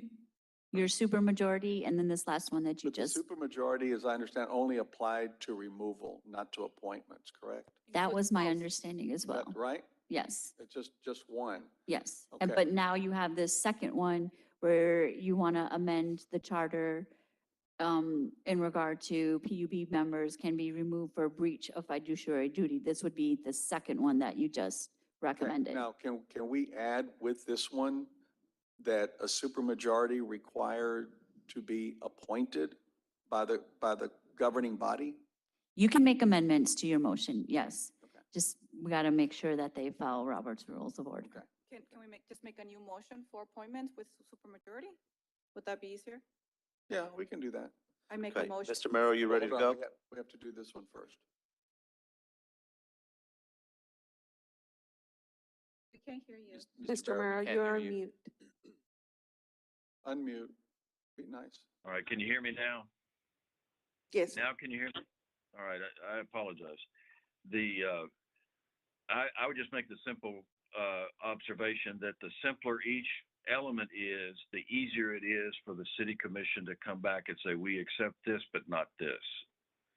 So if we, for instance, if we were to say they're going to have a fiduciary responsibility, they could be removed for that. if we're going to say we want them appointed by a supermajority, we put that in as an element, a recommendation. And then I've got one more. But Right, so go ahead. I don't object in any way that we want to phrase it, or I don't object to tabling it so that the city commission at next week's meeting, any city commissioner, any PUB board member, any employee, anybody could come in and say, that's a lousy idea. I could handle that. And Mr. Chairman, if it's okay, I'll go ahead and make, where are we on that? I lost track We're of waiting whether for we you. had Waiting for you to. Yeah, we're waiting on your clarification so we can vote on it. okay, now, So on the first would- motion, I'm sorry, Mr. Merrill, on the first motion that was first and second in for the fiduciary responsibility, y'all took a vote on that already, correct? Yes. Okay, so this would be his second motion. Right. okay, I'm in. My motion would be that the city charter be amended to include quarterly meetings with a presentation from Public Utilities Board in open session to the city commission and the public on a quarterly basis, rotating between the following topics. In one quarterly meeting, they would talk about water and water projects. In one quarterly meeting, they would talk about electric and electric projects. In the other, they would talk about finances, and then they would, on an annual basis, would wrap all that together in a presentation to the city commission. If the city commission chooses not to attend, that's their problem. But I would suggest that we put into the city charter the requirement for required presentations by PUB in open forum, with one additional provision that they have the right to have an executive session with the city commission at those quarterly meetings.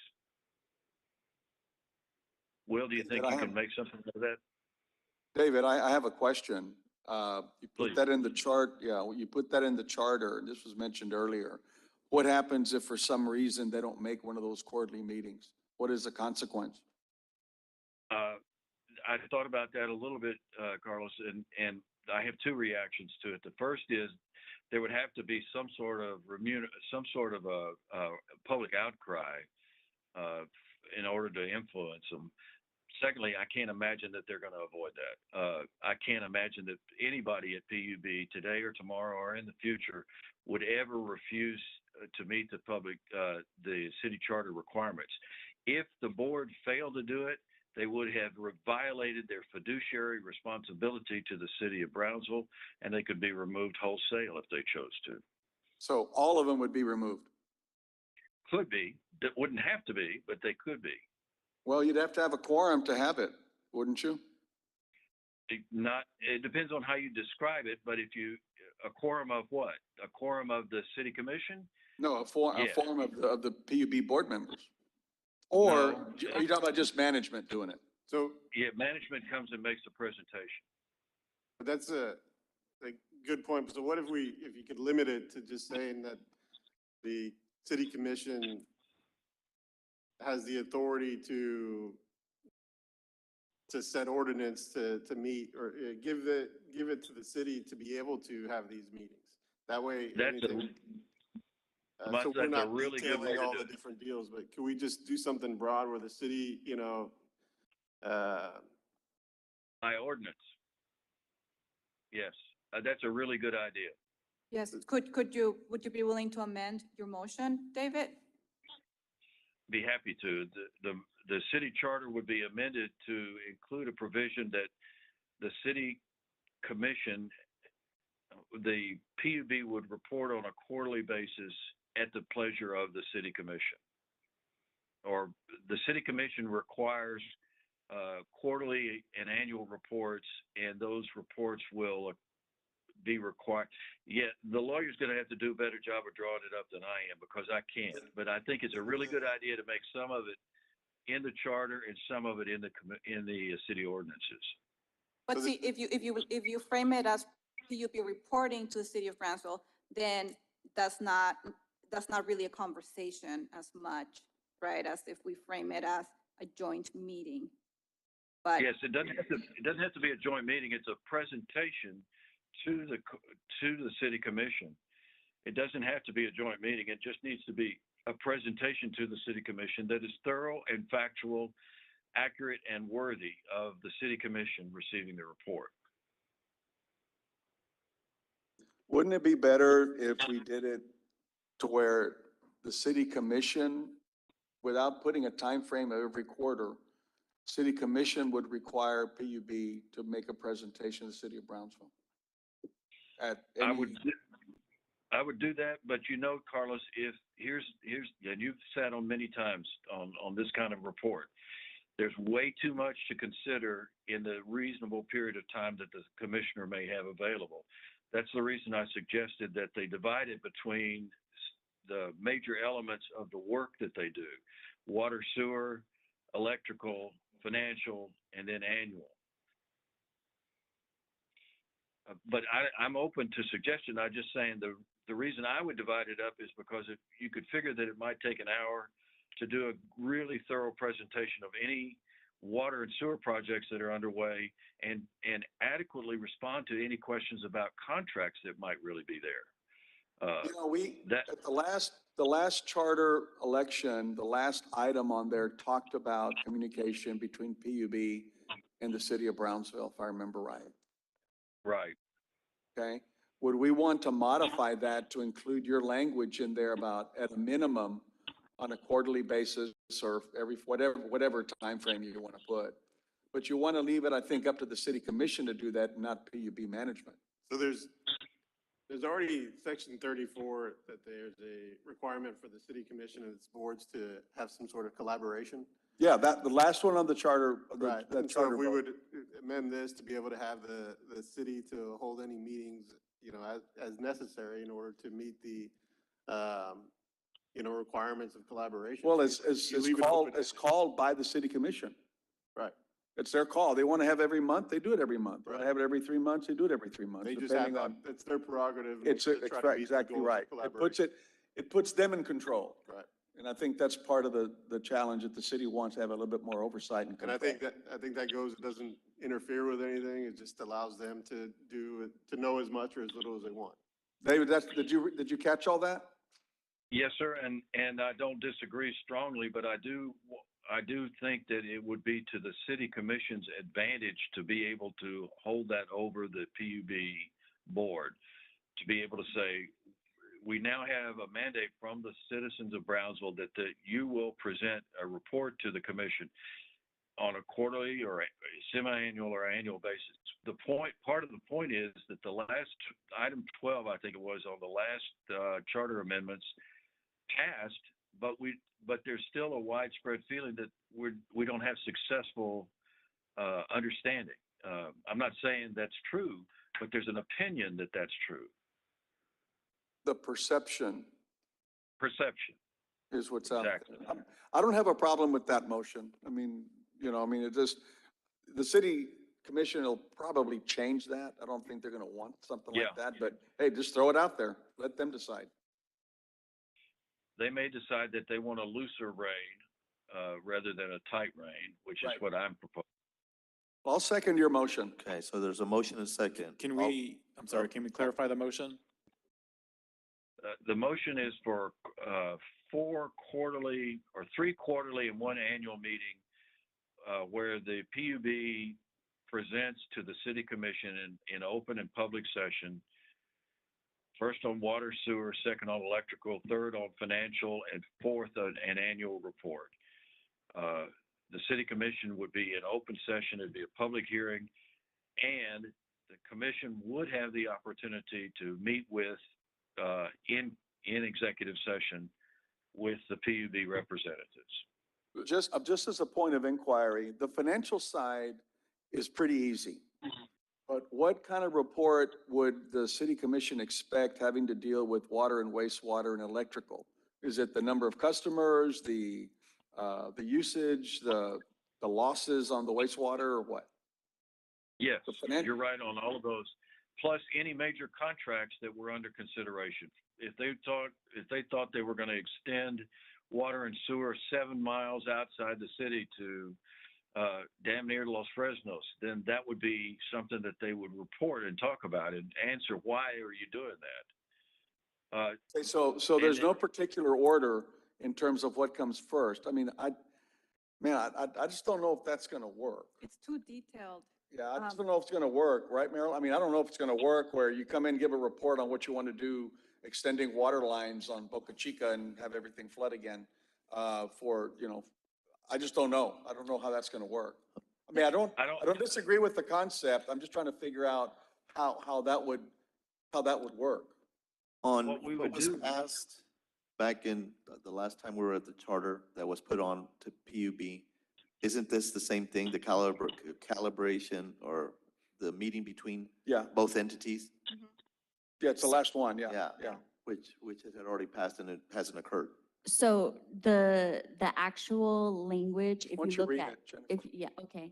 The citizens of the city of Brownsville recognize that collaboration between the Public Utilities Board and the city of Brownsville is advantageous and beneficial through the coordination of planning and policy issues for the purposes of the common goals of eliminating duplication of services, creating administrative efficiency, providing for joint service efforts, and ensuring quality of service at the lowest cost in terms of both utility rates and tax rates.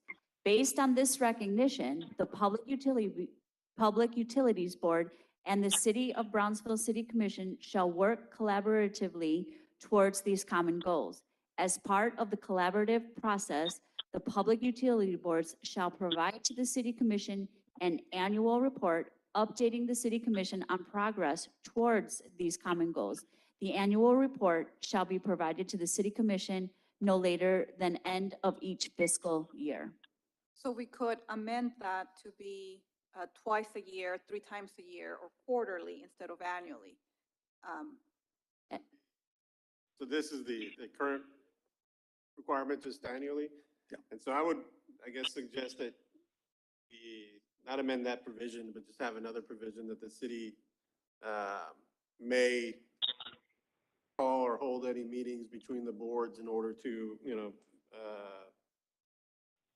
further participate in the collaborative process. That would include exchanging information, executive sessions, or otherwise. I would support that. I don't know if they can do that. I don't know if they can waive, I don't know if they can waive privilege like that. Well, It's already consistent with the charter in that so, document that they. so in the, and I just want to clarify, I think earlier, and Jen can add her opinion as well. I think earlier there was a comment that in the past they might have met together, both the city commission and the board of PUB. And although they are this is of course my opinion, although they are, City of Fort Worth is kind of like the parent organization, they are 2 separate entities and they both have 2 separate legal counsels. And so there are opinions out there from the Attorney General's office that says that a body can allow individuals in executive session who they feel are pertinent to the discussions. However, when you start allowing another party that has opposing interests, and in most instances it could be budget, a project, et cetera, both parties would be waiving that attorney-client privilege, as well as other Go in there, privileges.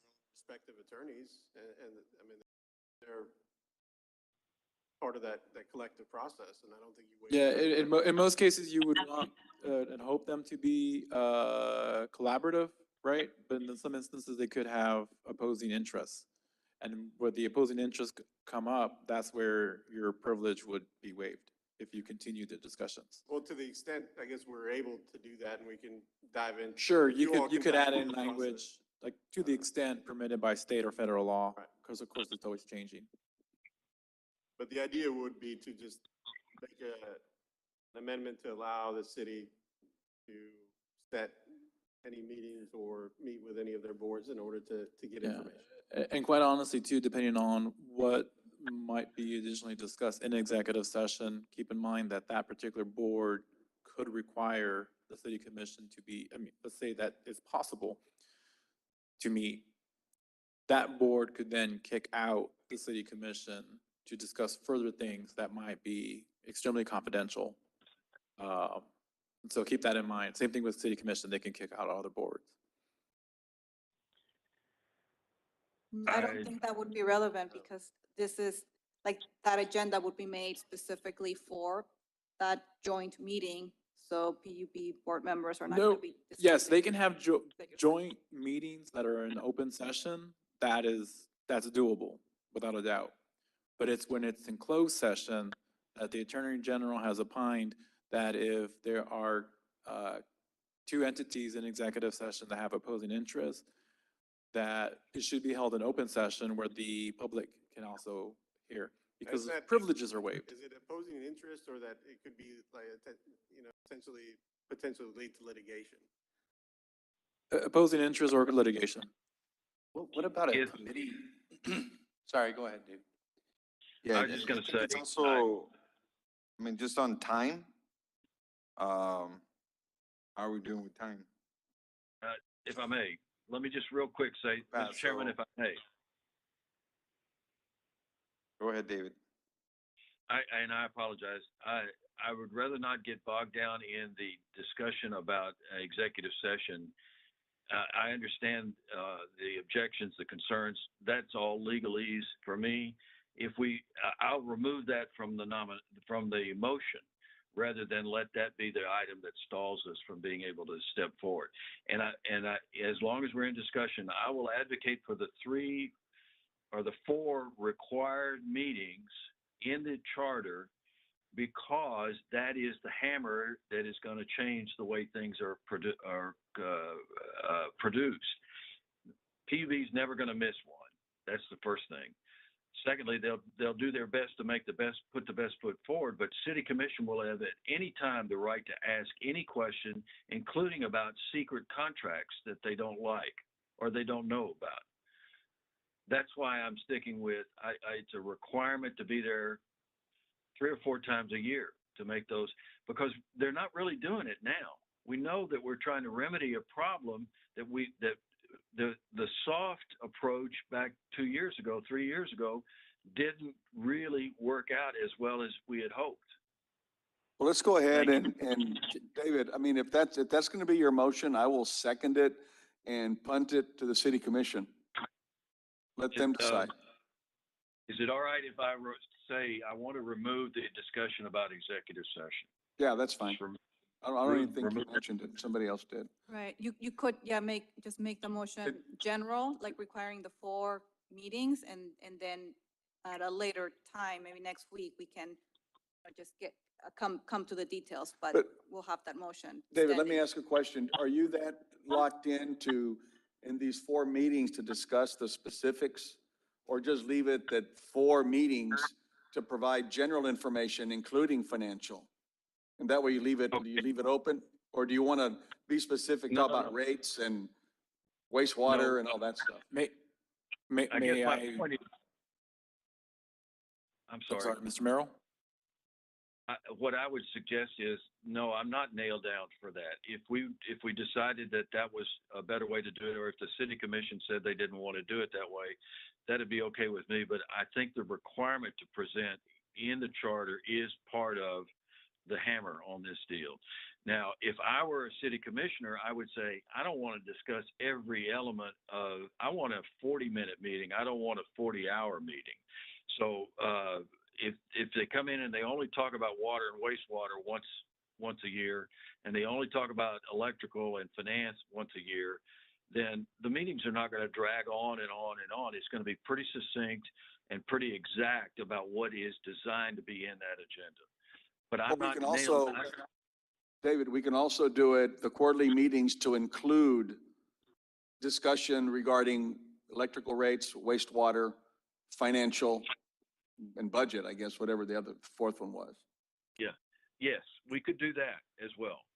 Before, I'm if willing I to may, accept that. It's two clarifications. One, whether it's open or closed, I know that has already kind of been decided. I would just leave the adjective the adjective of the type of meeting, because both bodies would be required to follow state law anyways, right? So it would be an open session, no matter what, if both bodies are going to meet. What I was going to say as far as a requirement, of course, I'm not advocating one way or another, right? It's the board's decision. But you may want to, and I know there's a first and a second, but you may want to consider the instances where the penalties for a commissioner to attend a meeting that's required by charter, what if they miss that meeting, right? The consequence. What's the consequence? Yep. That's one concern I have. Two, I have seen before in other, in my other careers with other cities, I have seen where certain boards are required to meet and they post the agenda, they have everybody come in, and it's basically, there's nothing to discuss. But because of the requirement that the creating body had in place, they're basically just coming together to say, meeting has started, okay, there's no business, adjourn. And to me, that's a waste of city resources or PUB's resources. So what I would recommend to make it more efficient is maybe, of course, have it worded in such a way where, annually required, right? But maybe the 3 or 4 or 6, whatever, have it at the request of the city commission. Because we don't know, one year everything might be going well, the next year we might have another Yeah, but that's- Janasca and they want to have more information. So right now they have the requirement to do one, right? The end of the year. They have, Instead of meeting a No, report. there's no requirement to have a meeting. It's for PUB to submit an annual report.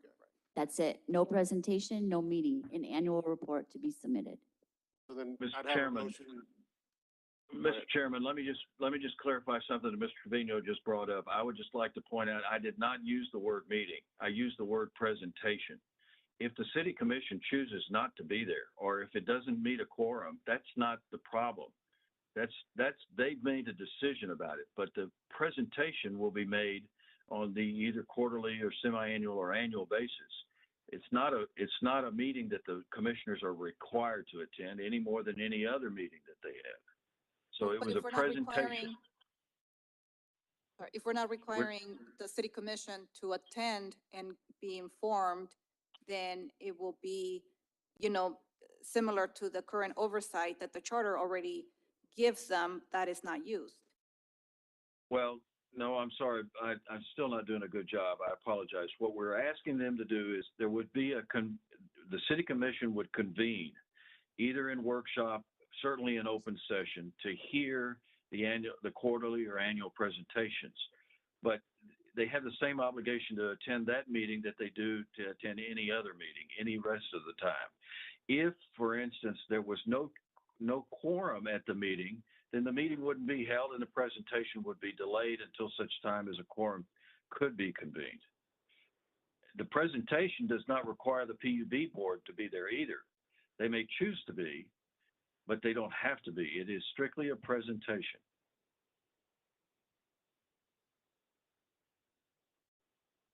So I would have, I guess, on that,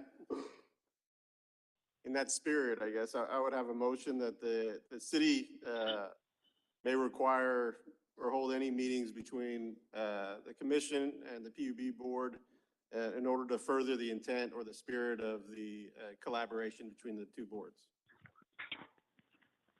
And I don't necessarily object to that. I would just say that there's a motion and a second on the floor to be voted on.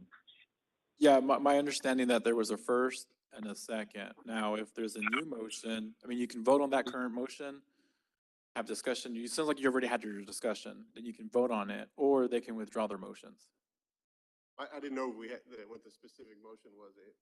Or if you want to add to it, then you can, of course, ask them to amend it. But, Mr. Merrill, would you repeat your The your motion, at this point, based on the original motion, with the agreement by the second, that we would withdraw the issue of executive session and make this, the current motion has been quarterly meetings divided between each of the major sections of enterprise in PUB with with the city commission at either a regularly scheduled workshop or city commission meeting. That's all it is.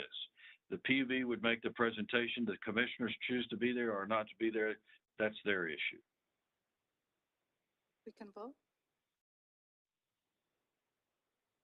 Okay, so we have a first and second on that one.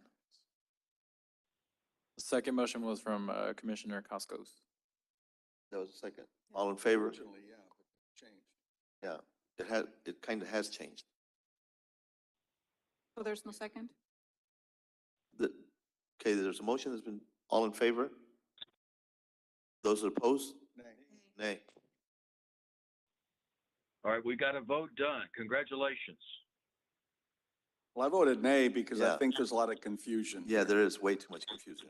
Okay. Now, And that's fine, Last- Mr. Chairman, if I may, then I would like to add that as an item of discussion at our next meeting as part of the work session, not action necessarily, but the work session.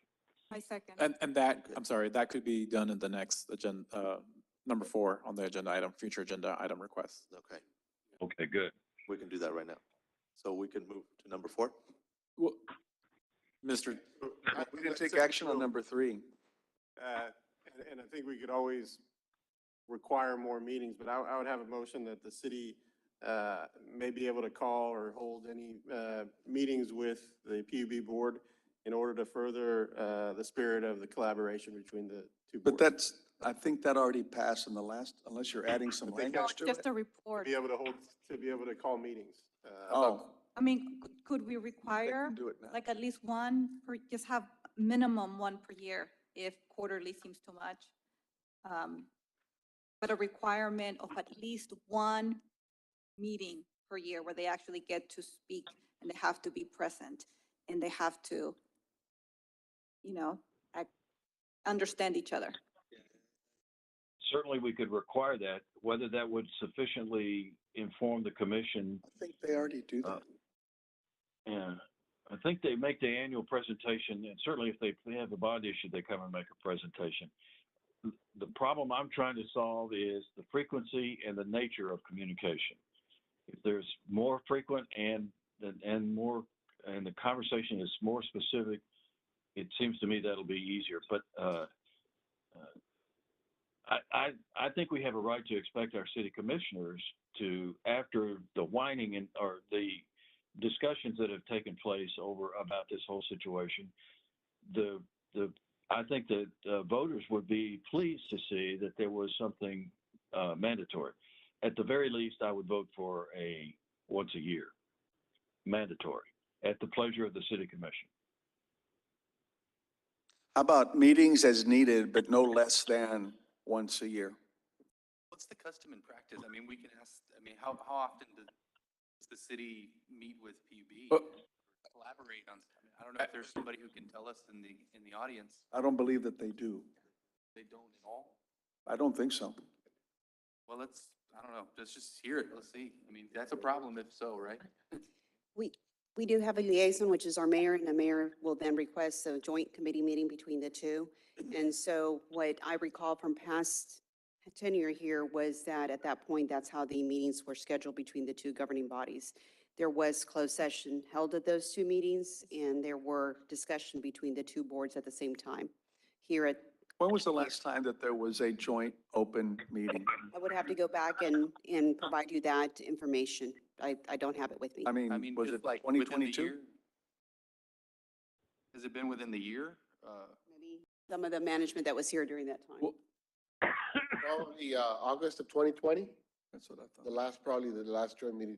But in the spirit of the last charter amendment regarding collaboration, we did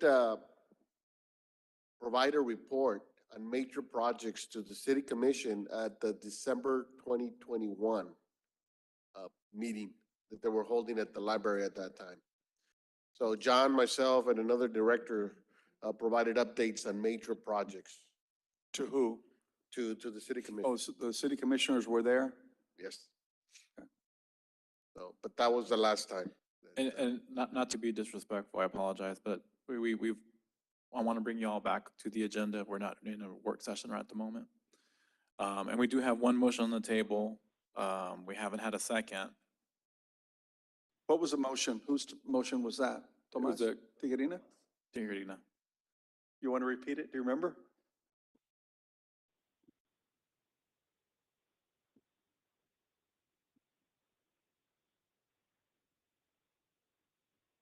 He didn't have his mic on. Okay, so that would kind of dovetail, Microphone. yeah, that would kind of dovetail on the last charter election. I think it was the last one. Right. That one, except adding that language to it.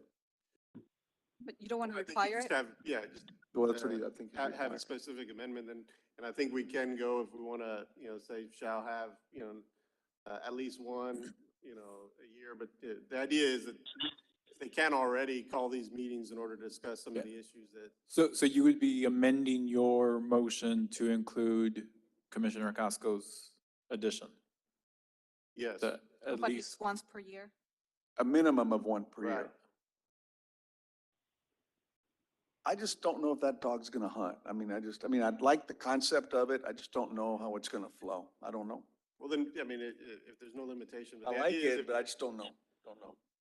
But leave it up to the city. Yeah. Let them figure it out. so then you have your Well- amended motion. Do we have a second? There's a motion on the floor. Do we have a second? Second. All those in favor? Can you repeat it? Sorry. Would you object if I made a motion to table because of the same thing I was trying to make the earlier point? We have I'm a not motion saying- at the moment. Let us finish this, David, and then we'll get back to you. We have a motion Okay. of what so the- Mr. the Tejeda, city shall have- with an shall amend hold- from Mr. Cascos. the It's been city- second. All in favor? I'll vote aye. Aye. Aye. Those that oppose?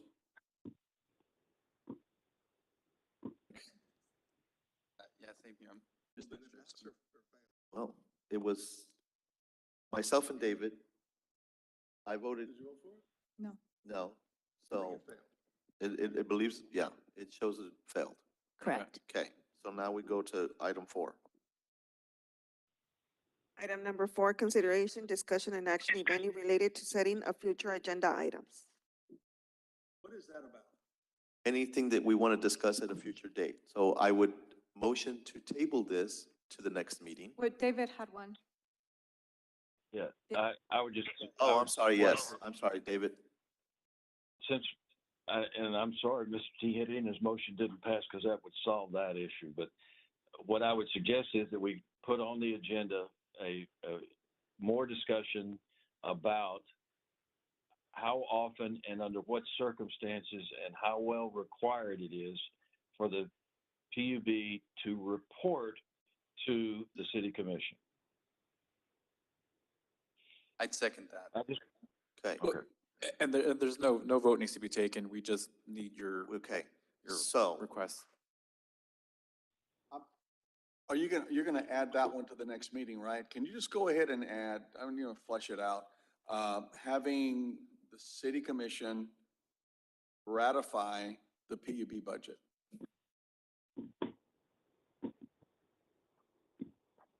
and, You need a second.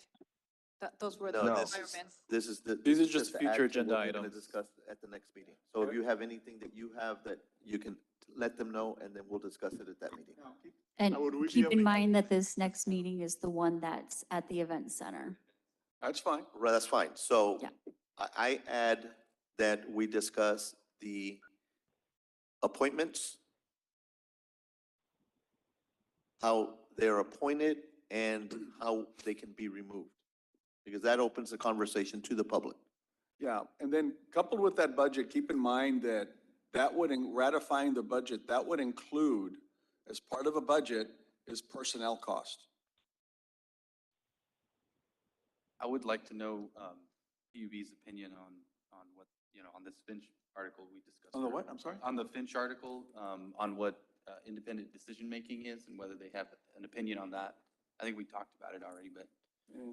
Just want to make sure it's on the agenda. We can find out. I don't know if they'll be able to tell you. And so will But- the, I would like to add qualifications of board members. Excellent. Attendance of board members? what Will, about, do you still have that matrix that I sent you? Where I think I talked about the at-large, if the commission as a body is going to appoint. Remember the one with all the little X's that I sent? I think in there it talks about the at-large members, yeah, that one, requiring certain qualifications.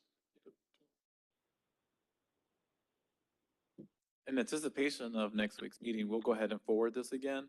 Okay. So y'all can have as a refresher. And we'll be sure to put it on the agenda for next week. Okay. I guess just to clarify my issue with the independent decision-making, I mean, it doesn't need to be presented. I just want like a statement or something from them, just so I can be informed. So it doesn't need to be on the agenda. And can we add things that are not related to chapter 6? Yes. Yes. And it might have to wait until the following meeting. But I would like to discuss salaries for members of the city commission. Say that again. Salaries for the city commission? I guess whether, in that vein, whether it's a strong mayor system. Well, that's going to fail. and just to, as far as the budget with the, I guess, the salaries, would that be something that you'd be would be willing to carve out, and maybe they're just looking at approval of salaries rather than the entire budget? No, I think they need, well, from my perspective, they need to look at the whole budget. And the reason I said personnel costs, so it wouldn't look like we were picking on upper management, just, everybody down, down the street. Unless y'all want to be specific No. and talk about. Because it'll be in administration general. Specifically. Exactly. Okay. So anyone else have anything that they would like to add to our agenda for next? I just want to clarify, Ms. Zamora, you did say salaries for city commission. Yes. Because Mr. Tenieri, yeah, and then you started talking about PUB, so, Okay. okay, No, we're talking about PUB administration. okay. Yeah. And someone wants that on the agenda for the next, No, just, like I said, I want the city to approve the budget? ratify the budget. Right. Within that To is include also personnel. approve salary increases to upper management. So, So just upper management, not personnel, because what I Correct. wrote down was personnel. Correct. anyone else have anything they want to add to the agenda for next Wednesday? And Uh, Wednesday, the meeting will be at The the event center, Yes. it. starting at 5:30? Correct. 5:30. Okay. December 14th, and then we'll have December 21st unless y'all cancel. Could we make- have the make a salary motion. discussion at the following meeting? I'm sorry. Because we're still gonna be focused on PUB next week.